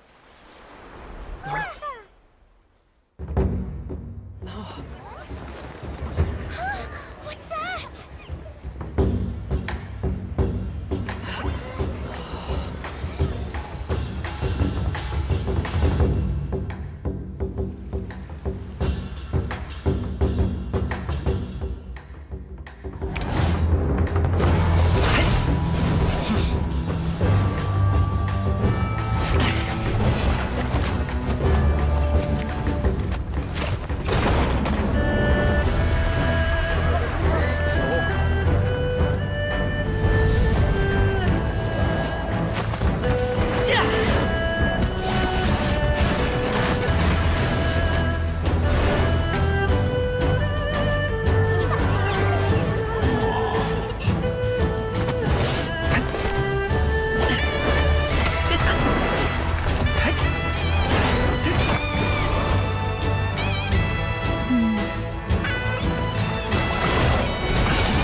Have I taken that many pictures already? I need to load more film.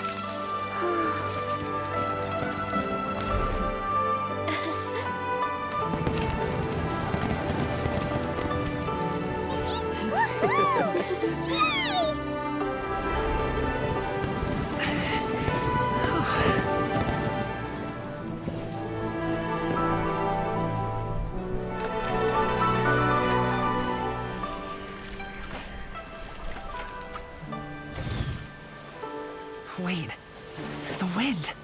Oh my gosh! Mommy, I want a big kite like that too!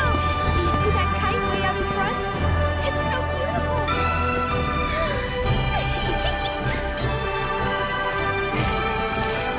Happy Lantern Rite. Happy Lantern Rite!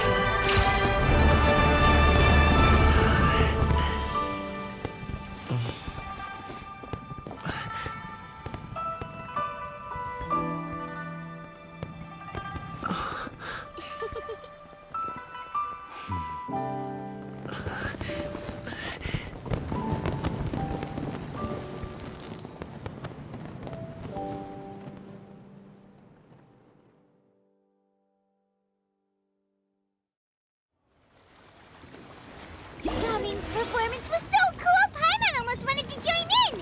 You saw that, right, Traveler? Let's go find him! Oh! He's over there! Talking to his dad!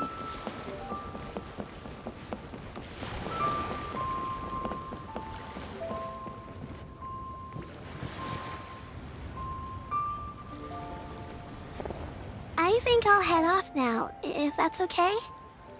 Thank you, little girl. Do you want us to walk you back? No need, no need. Master is waiting for me right over there.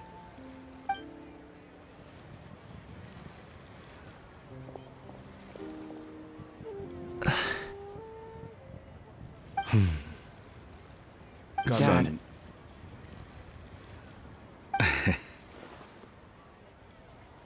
I suppose I'll go first this time. Okay. Your performance. I've seen many wuxia dances in my time, but I've gotta admit, what you pulled off there was breathtaking. Wow. I never thought I'd live to hear you say that. You're serious about doing this professionally? Absolutely. I know it'll be difficult, but... Then it doesn't matter. What I mean to say is, of course it'll be difficult. But if that's your decision, if that's your dream, then it doesn't matter how difficult it is. As long as you put in the work, then any obstacle can be overcome in time. Really, when I was young, I also... Actually, how about we save that story of my past for another time? All I really want to say is, I've changed my mind. And much like this kite, you also deserve to soar to new heights. Dad. Son. Son? Haven't heard that in a while. I bet you're wondering what's gotten into me saying all this. Well, a little bit, yeah.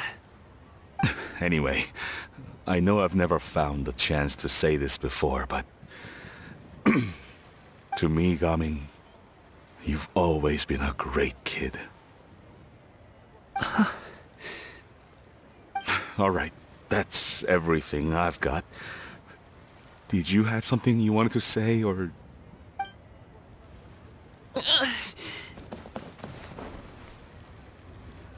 Seeing the two of them talk things through like this really gives Paimon a sense of accomplishment. Now go. Over there. Your friends are still waiting for you. Huh? But... you came all this way. I'll be staying in Liyue Harbor for a bit longer. When you have time, we can grab dim sum together. Your treat, right? Dad, honestly.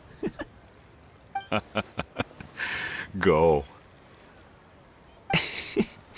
Okay, then I'm off.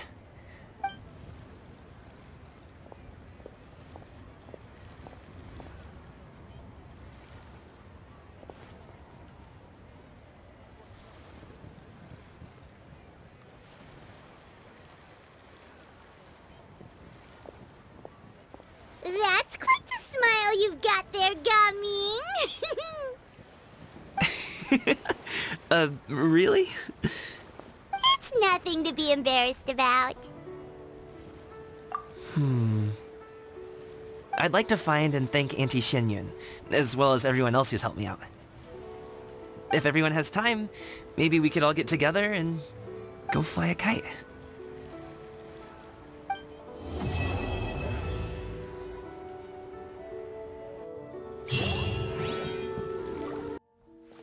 We didn't have anything else to do today, right? Why don't we go have a look around? Maybe we'll run into her.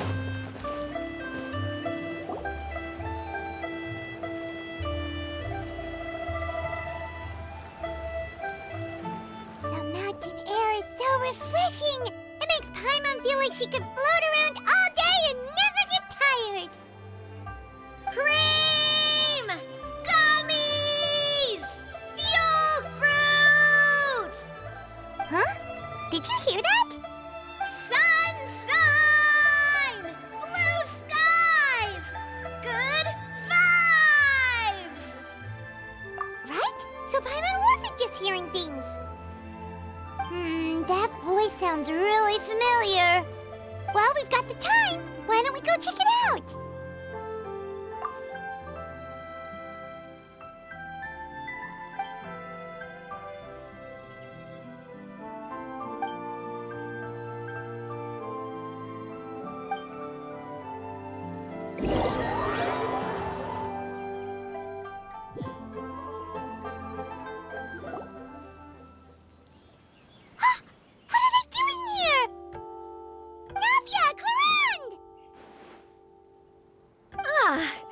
If it isn't my dear partners.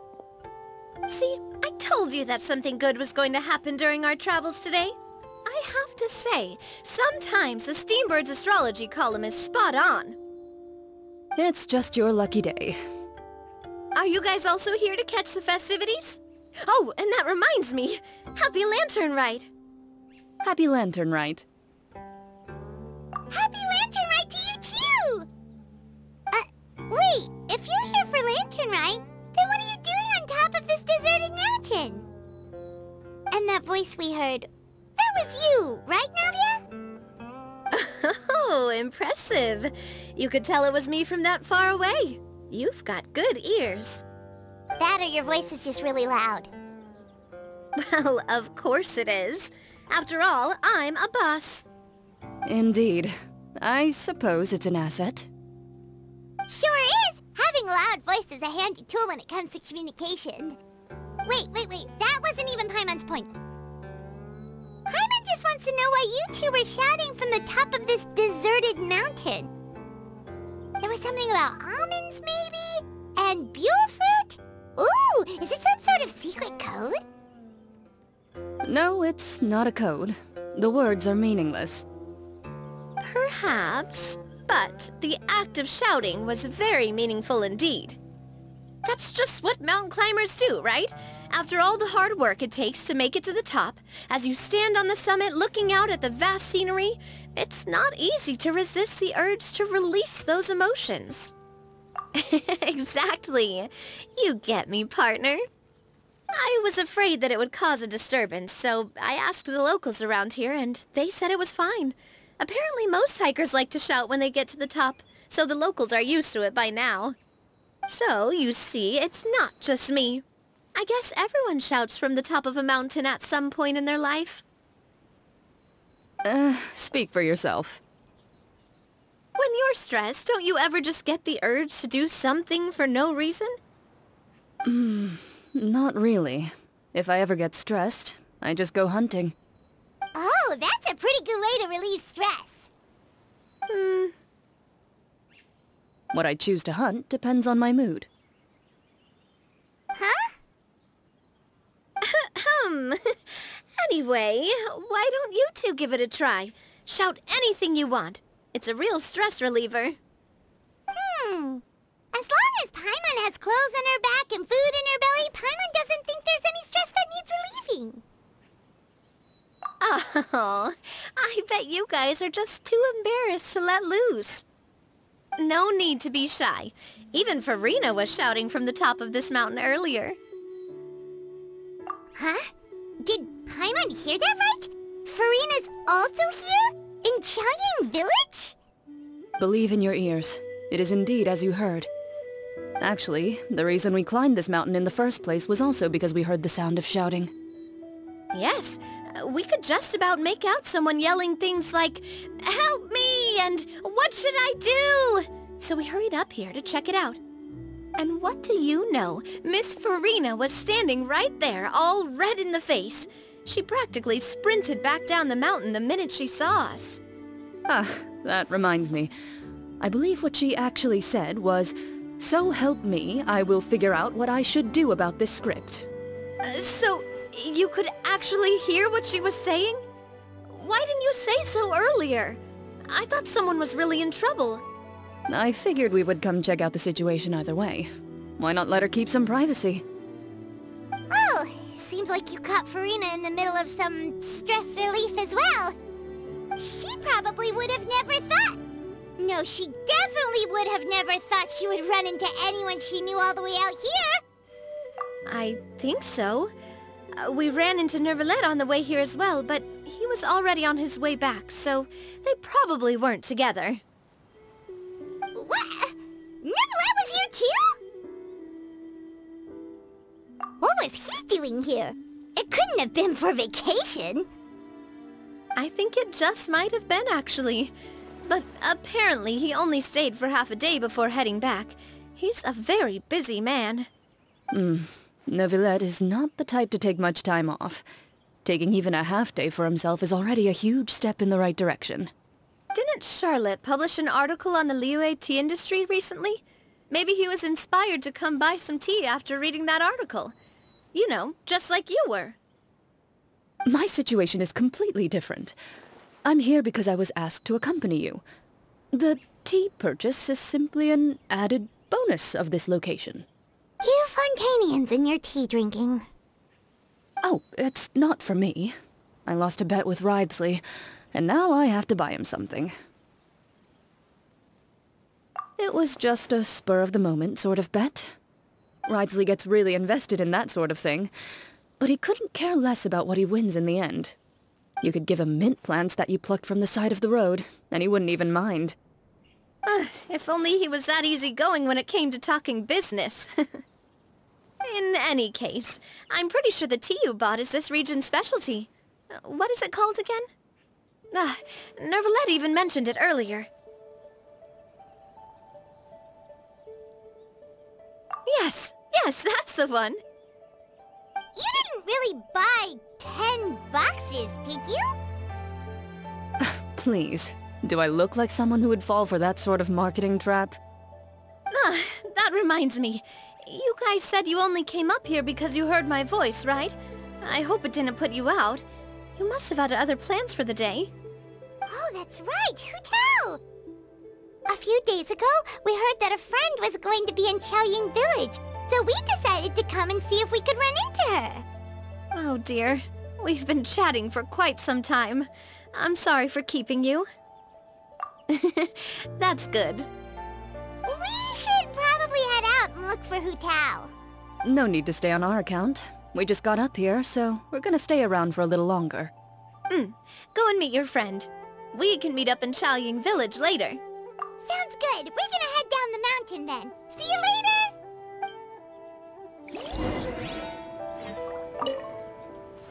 What do I have to do to get you to yell from the top of this mountain? Name your price. You really want to hear it that bad, huh? I'm just curious is all. I have a feeling you'll say something amazing. I will pass. I prefer to let actions speak louder than words.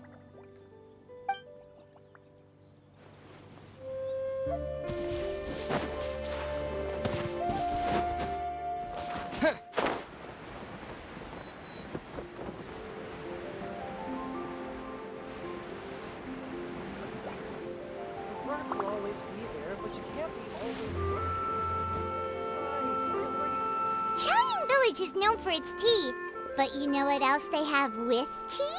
That's right, dim sum! Didn't Gaming say something about dim sum being eaten in the morning? Oh, Paimon wonders if we can still get some at this time of day. Oh, well that's fine too. Paimon doesn't care what kind of tea it is as long as it comes with some tasty snacks. Now, let's see what kind of yummy things we can find around here. Paimon's not seeing things, is she? Is that Farina standing between Zhongli and Hu Tao? Wonder what they're talking about. Zhongli knows a lot of stuff. Maybe he's telling Farina about Chaoying Village. Oh, or maybe Hu Tao is trying to rope Farina into being one of her clients. Hey, this isn't the Fortress of Meropide. But Paimon could be convinced for the right price. Let's say, loser buys the winner 3 huge bowls of seafood kanji.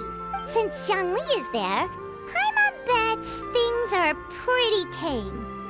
It's decided then. Paimon votes for tour guide Zhongli. Alright, no time to waste. Let's go see who's right.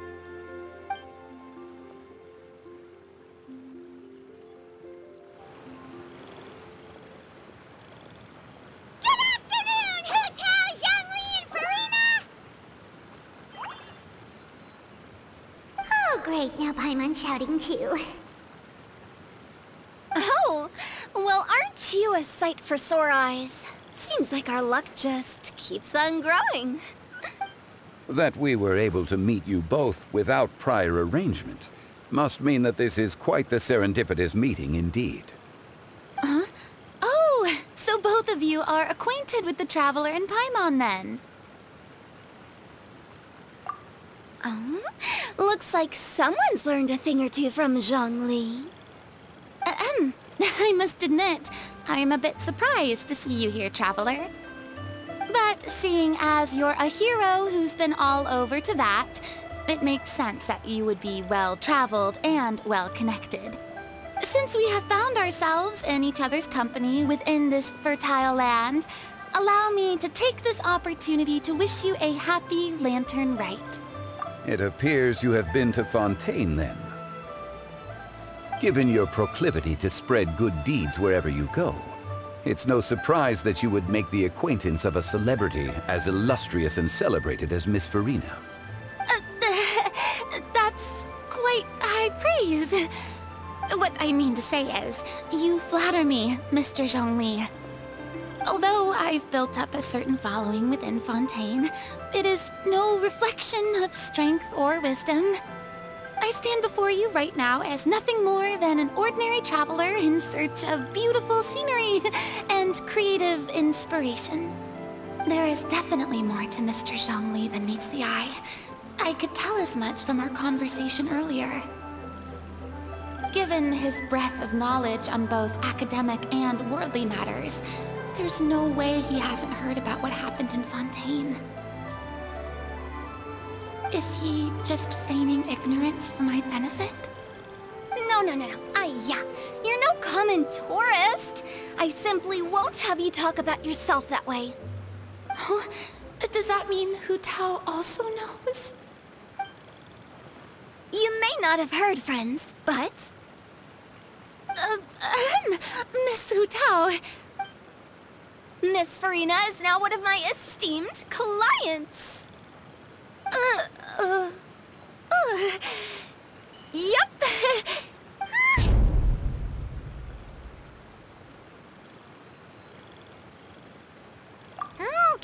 Okay, you win. Guess Paimon will have to break into the hidden stash at the bottom of her shoe. Huh? What's this about winning something? Don't tell me. You two were placing bets on us.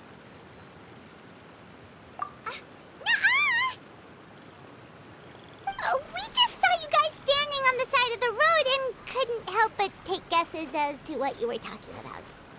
Oh, I see. That means you, my friend, must have guessed that I was trying to promote my business to Miss Farina. That I do, my friend.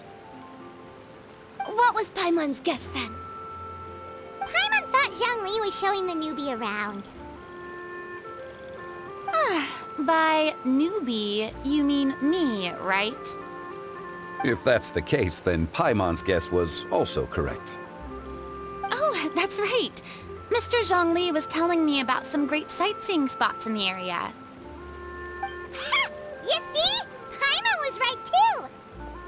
Since both of our guesses were right, there can't be a winner or a loser. Hey, don't be upset, traveler. How about this? You buy Paimon a bowl and Paimon will also buy you a bowl. As for the third bowl... Since I was the subject of the bet, perhaps it should go to me? You know, as a congratulations for the huge deal I just struck. I was just joking. Anyway, I should be the one treating you. The funeral parlor is about to bring in quite the sum after all. Oh, Paimon almost forgot to ask about the most important question. Did, something happen recently, Farina? Huh? What do you mean? Well, you know, with you enlisting the services of Wangxiang Funeral Parlor and all. Oh, well, yes. Really? Oh no. Paimon is so sorry for your loss. Although Paimon may have not known the person, please accept Paimon's deepest... Whoa, it's not like that, Paimon. Huh? But Paimon just thought, since you hired the services of a funeral parlor and all... Hey, it's not that big of a stretch. Really, Paimon? It's not like you don't know me. Do I look like I know anyone who would ask me to coordinate their funeral?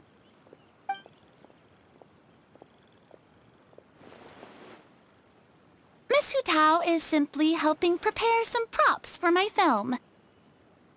Not too long ago, I read a collection of horror stories from Liyue. The content was spectacular. In fact, I still feel the need to sleep with the light on even now. Anyway, that's not the point. Now that Fontaine's biggest star has returned to the stage, I figured it's about time the industry enjoyed a breath of fresh air. Hey, that's pretty good. I'll have to remember that for my ad posters. Oh, Paimon sees. That makes a lot of sense. So, did you come to Liyue just to enlist the services of Longsheng Funeral Parlor? Well, not exactly. My original plan was to just relax and enjoy the sights. But then I ran into Miss Hu Tao and Mr. Zhongli, and well, you know the rest. I suppose it was meant to be. It was a fated meeting indeed. Zhongli sure loves his lofty turns of phrase. But if you ask me, it's all thanks to that man who stopped to ask for directions. Oh? Who was it? It's someone you know. Wanna take a guess? What? How did you guess that on your first try? Very impressive, my friend. Your guessing game is spot on today.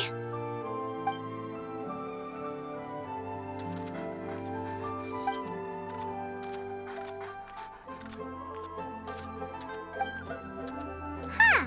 Paimon never thought Neuvillette would be the type to get lost. I'm sure he didn't get lost. Even I was able to find my way to this place without any trouble. He was already getting ready to leave by the time I arrived. He just wanted to ask someone about the quickest way to get back to Fontaine. Yup, that's exactly what he asked. This area is full of mountains and rivers. It's normal to not know the fastest route. So, were you the one that pointed him in the right direction, Hu Tao? Of course. I'm also a guide of sorts, you know. So naturally, I also have a great sense of direction. But, speaking of your friend... What about him? He doesn't get out much, does he? Ah, no wonder. He was stiff as a board and way too polite. I would have never guessed he was here on vacation if you hadn't told me. All in all, he was only here for half a day. I'm pretty sure he is the only one who would consider that to be a vacation. Oh? This gentleman you speak of must keep a demanding schedule. I'm sure he does. You didn't see him, but he was dressed like he was about to attend some important meeting. It wasn't anything like what someone would wear on vacation. Is that so? Wait, you didn't see him, Zhongli? Unfortunately, no. At the time, it appeared as if Director Hu and Miss Farina were having quite the productive conversation. I know matters of business can take much discussion, so I decided to fetch some tea for them. What a shame. That gentleman seemed like a sophisticated sort of guy. I actually think you two would have hit it off. Is that so?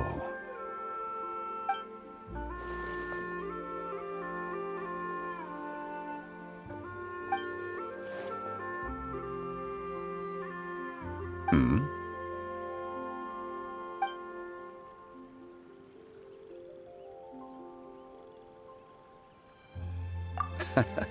To borrow Miss Farina's turn of phrase, perhaps it just wasn't meant to be. Well, with the traveler around, I'm sure you'll have a chance to get to know each other at some point. That's right. He's got more friends than he knows what to do with. Well, that's certainly true. Oh, that reminds me. If you get the chance, you should try and talk to Neuvillette into loosening up a bit. Just tell him the Palais Mermonia isn't going to fall apart if he disappears for a few days. He shouldn't keep himself cooped up all the time.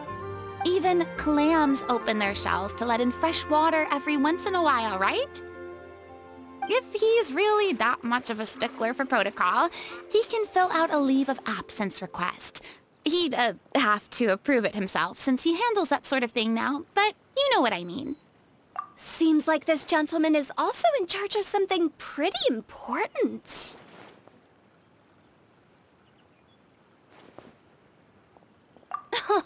I've never heard of a demon that boring before.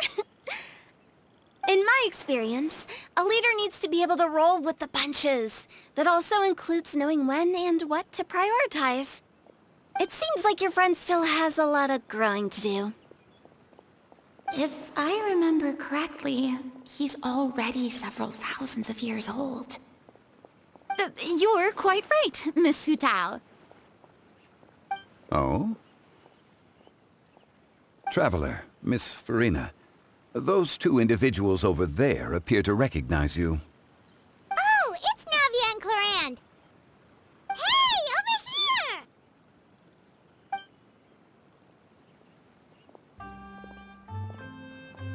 We saw you all chatting over here, and we're wondering if we could join in. Please, excuse the interruption. Oh, so polite. No apologies necessary. Any friend of the Traveler and Miss Farina is a friend of mine. Ah, straight to the point. I like it.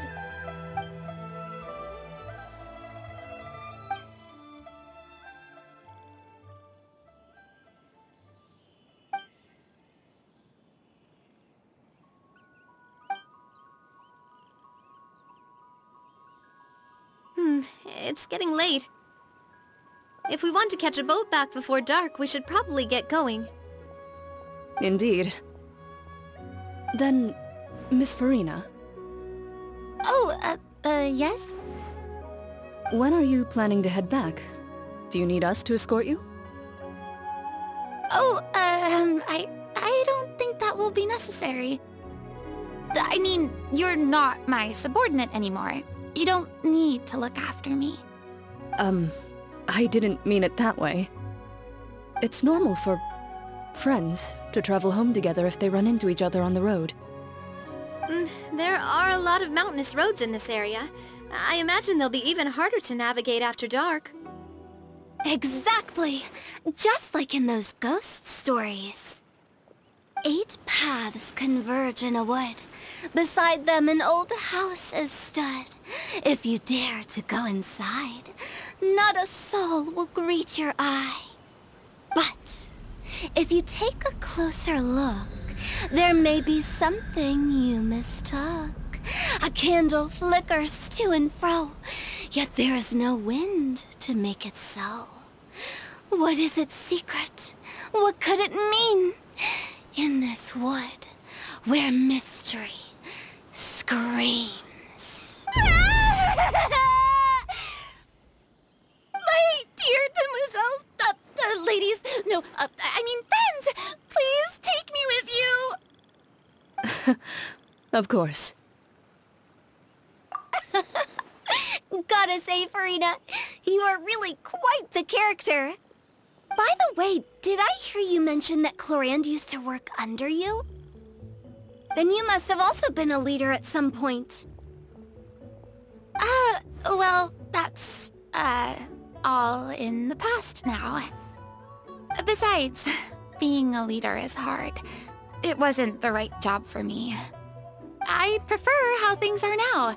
I can come and go as I please, and get to enjoy the sweet taste of freedom. I see. Well, you've certainly picked an apt place to relax. Chaoying Village is an exemplary choice. Only the best. And I've learned a lot, too. Thank you so much, Miss Hu Tao and Mr. Zhongli. It's fine. You've thanked us more than enough already. The next time you're in this neck of the woods, I'll treat you to some dim sum in the city. Dim sum? Is that some kind of Liyue term for snacks or desserts? They are a part of it.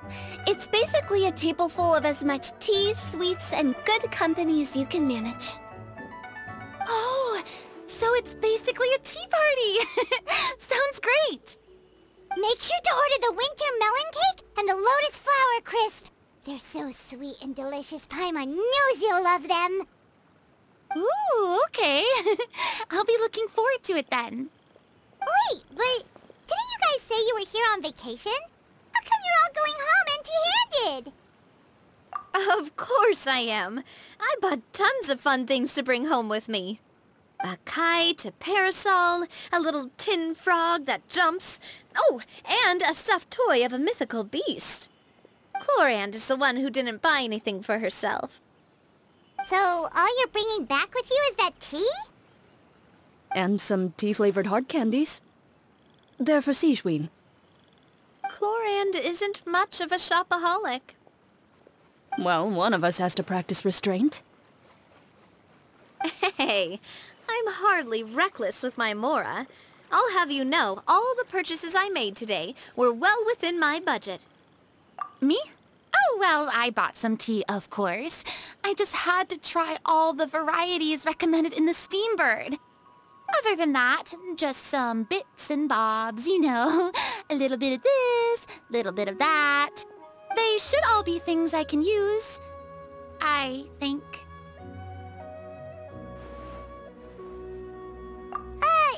Now Paimon's even more confused. If you bought that much stuff, where did it all go? Into one of Linny's magic packets? Oh, actually... Monsieur Neuvillette took them with him.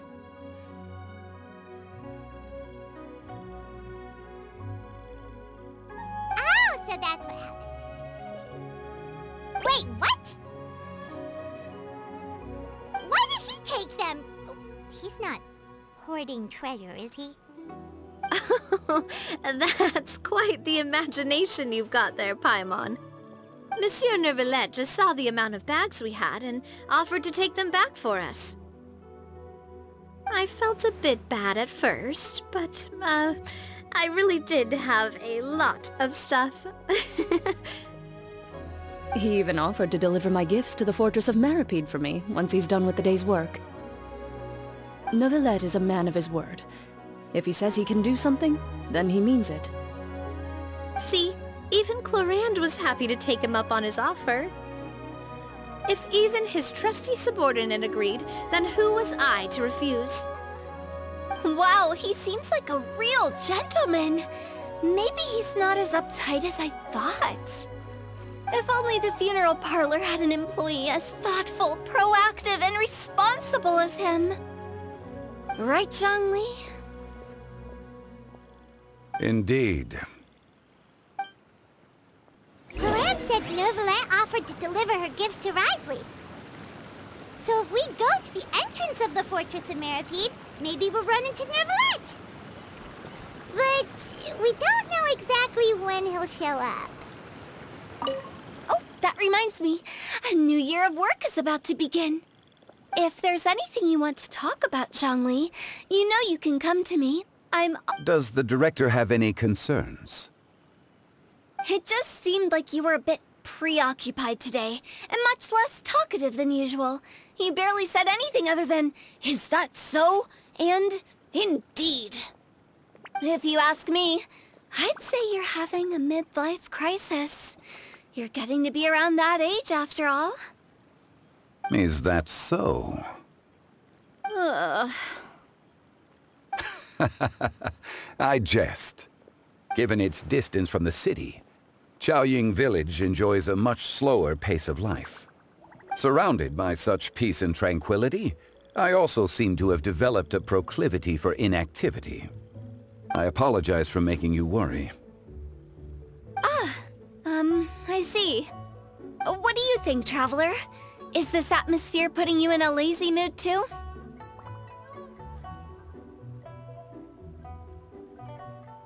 Wow, you are getting really good at these kinds of lines. Indeed.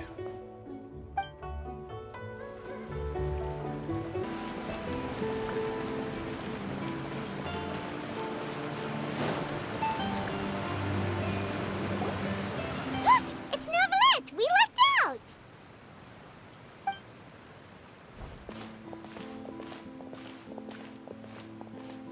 Oh, it's you. It has been some time since our last meeting. Few people frequent this location. Since I was able to conclude my work early for the day, I thought I might take a walk and avail myself of this area's peace and quiet. You call this early? Do you always work this late, Neuvillette? Strictly speaking, that depends on the agenda for the day. I am hardly bereft of time, however, so working late is of little consequence to me. Really? If you have so much time on your hands, then why did you only go to Chaoying Village for half a day? First, I should clarify that I was referring to my lifespan, rather than the time at my disposal on any given day. Second, I was unaware you possessed knowledge of my trip to Chaoying Village. I see. Thank you for informing me. Yes, they have been safely delivered. I have to hand it to Clorant. Just a simple gift delivery, and she has the great and mighty Udex at her beck and call. I was just passing through. It was merely an act of convenience. All right. Then I hereby confirm receipt of the goods on behalf of the staff of the Fortress of Meripede. A verbal receipt of confirmation? Is such a formality really necessary for a small matter such as this? Guess not. This quantity of tea, though, seems a little excessive for a gift, don't you think? Before you know it, they'll start accusing me of taking bribes. Ah, about that. Much of that is my own excess, I'm afraid. Oh? Why? What happened? It was buy 10 boxes, get half off. Ah, that explains it then. Well, go ahead and leave them to me. I'll get through this stash as fast as I can. You have my thanks. Oh, there's something else I'd like to give to you. This is a stone slate, engraved with a symbolic design. While that is an apt description, it is in actuality a legal codex. A legal codex, huh? Before the advent of modern writing utensils, information was recorded on stone slabs such as this. The law was no different. Okay. Since ancient times, the scales of justice have symbolized the fairness and impartiality of judiciousness. As a tribute to that sentiment, this slate was designed after a traditional legal codex and engraved with a symbol instead of text. During my travels recently, I chanced upon a roadside stall offering tourists the opportunity to try their hand at the ceramic arts, so I decided to have a go.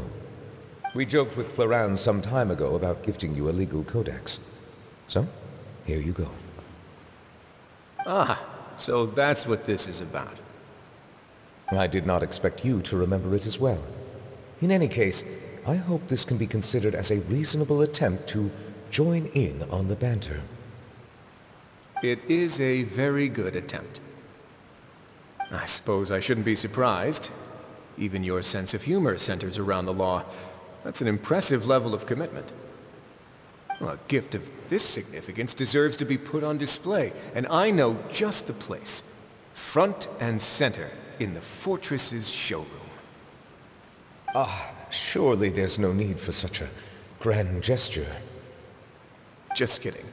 I don't have anything like a showroom.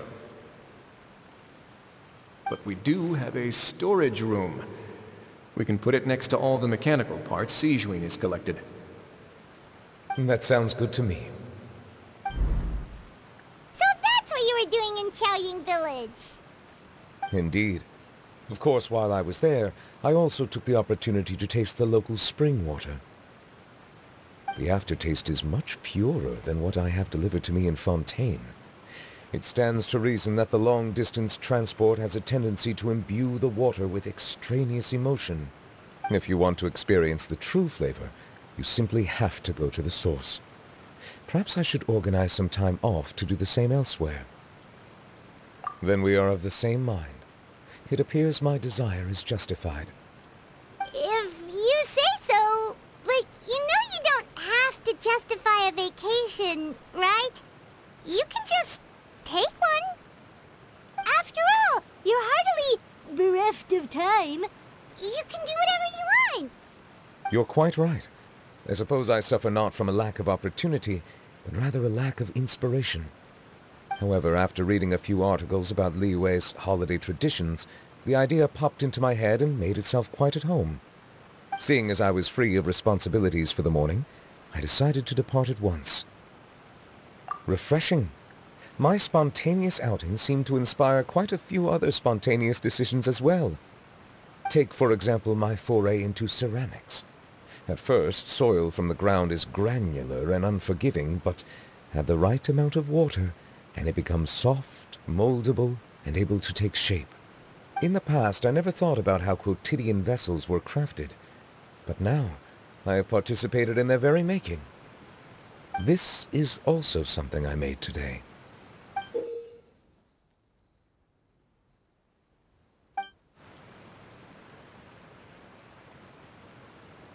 That's a ladle? Paimon thought it was supposed to be some long-necked sea creature. That was indeed one of my inspirations. Really?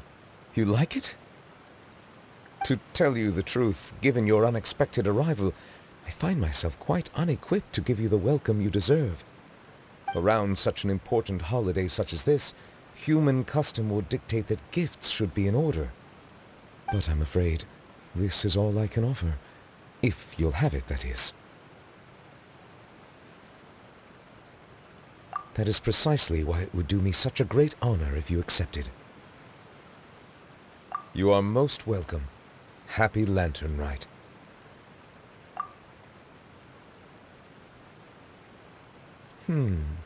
Approve a leave of absence request for myself. That sounds like it could easily lead to a vicious cycle of self-indulgence, something which couldn't be in further violation of protocol.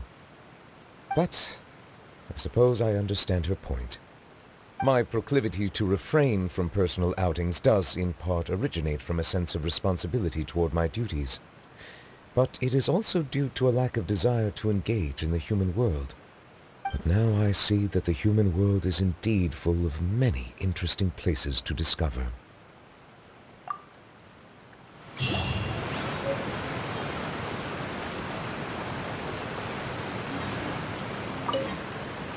Lantern Rite marks the start of the new year in Liyue. In the spirit of the season, then, I wish you a year of success as vast and endless as the open ocean.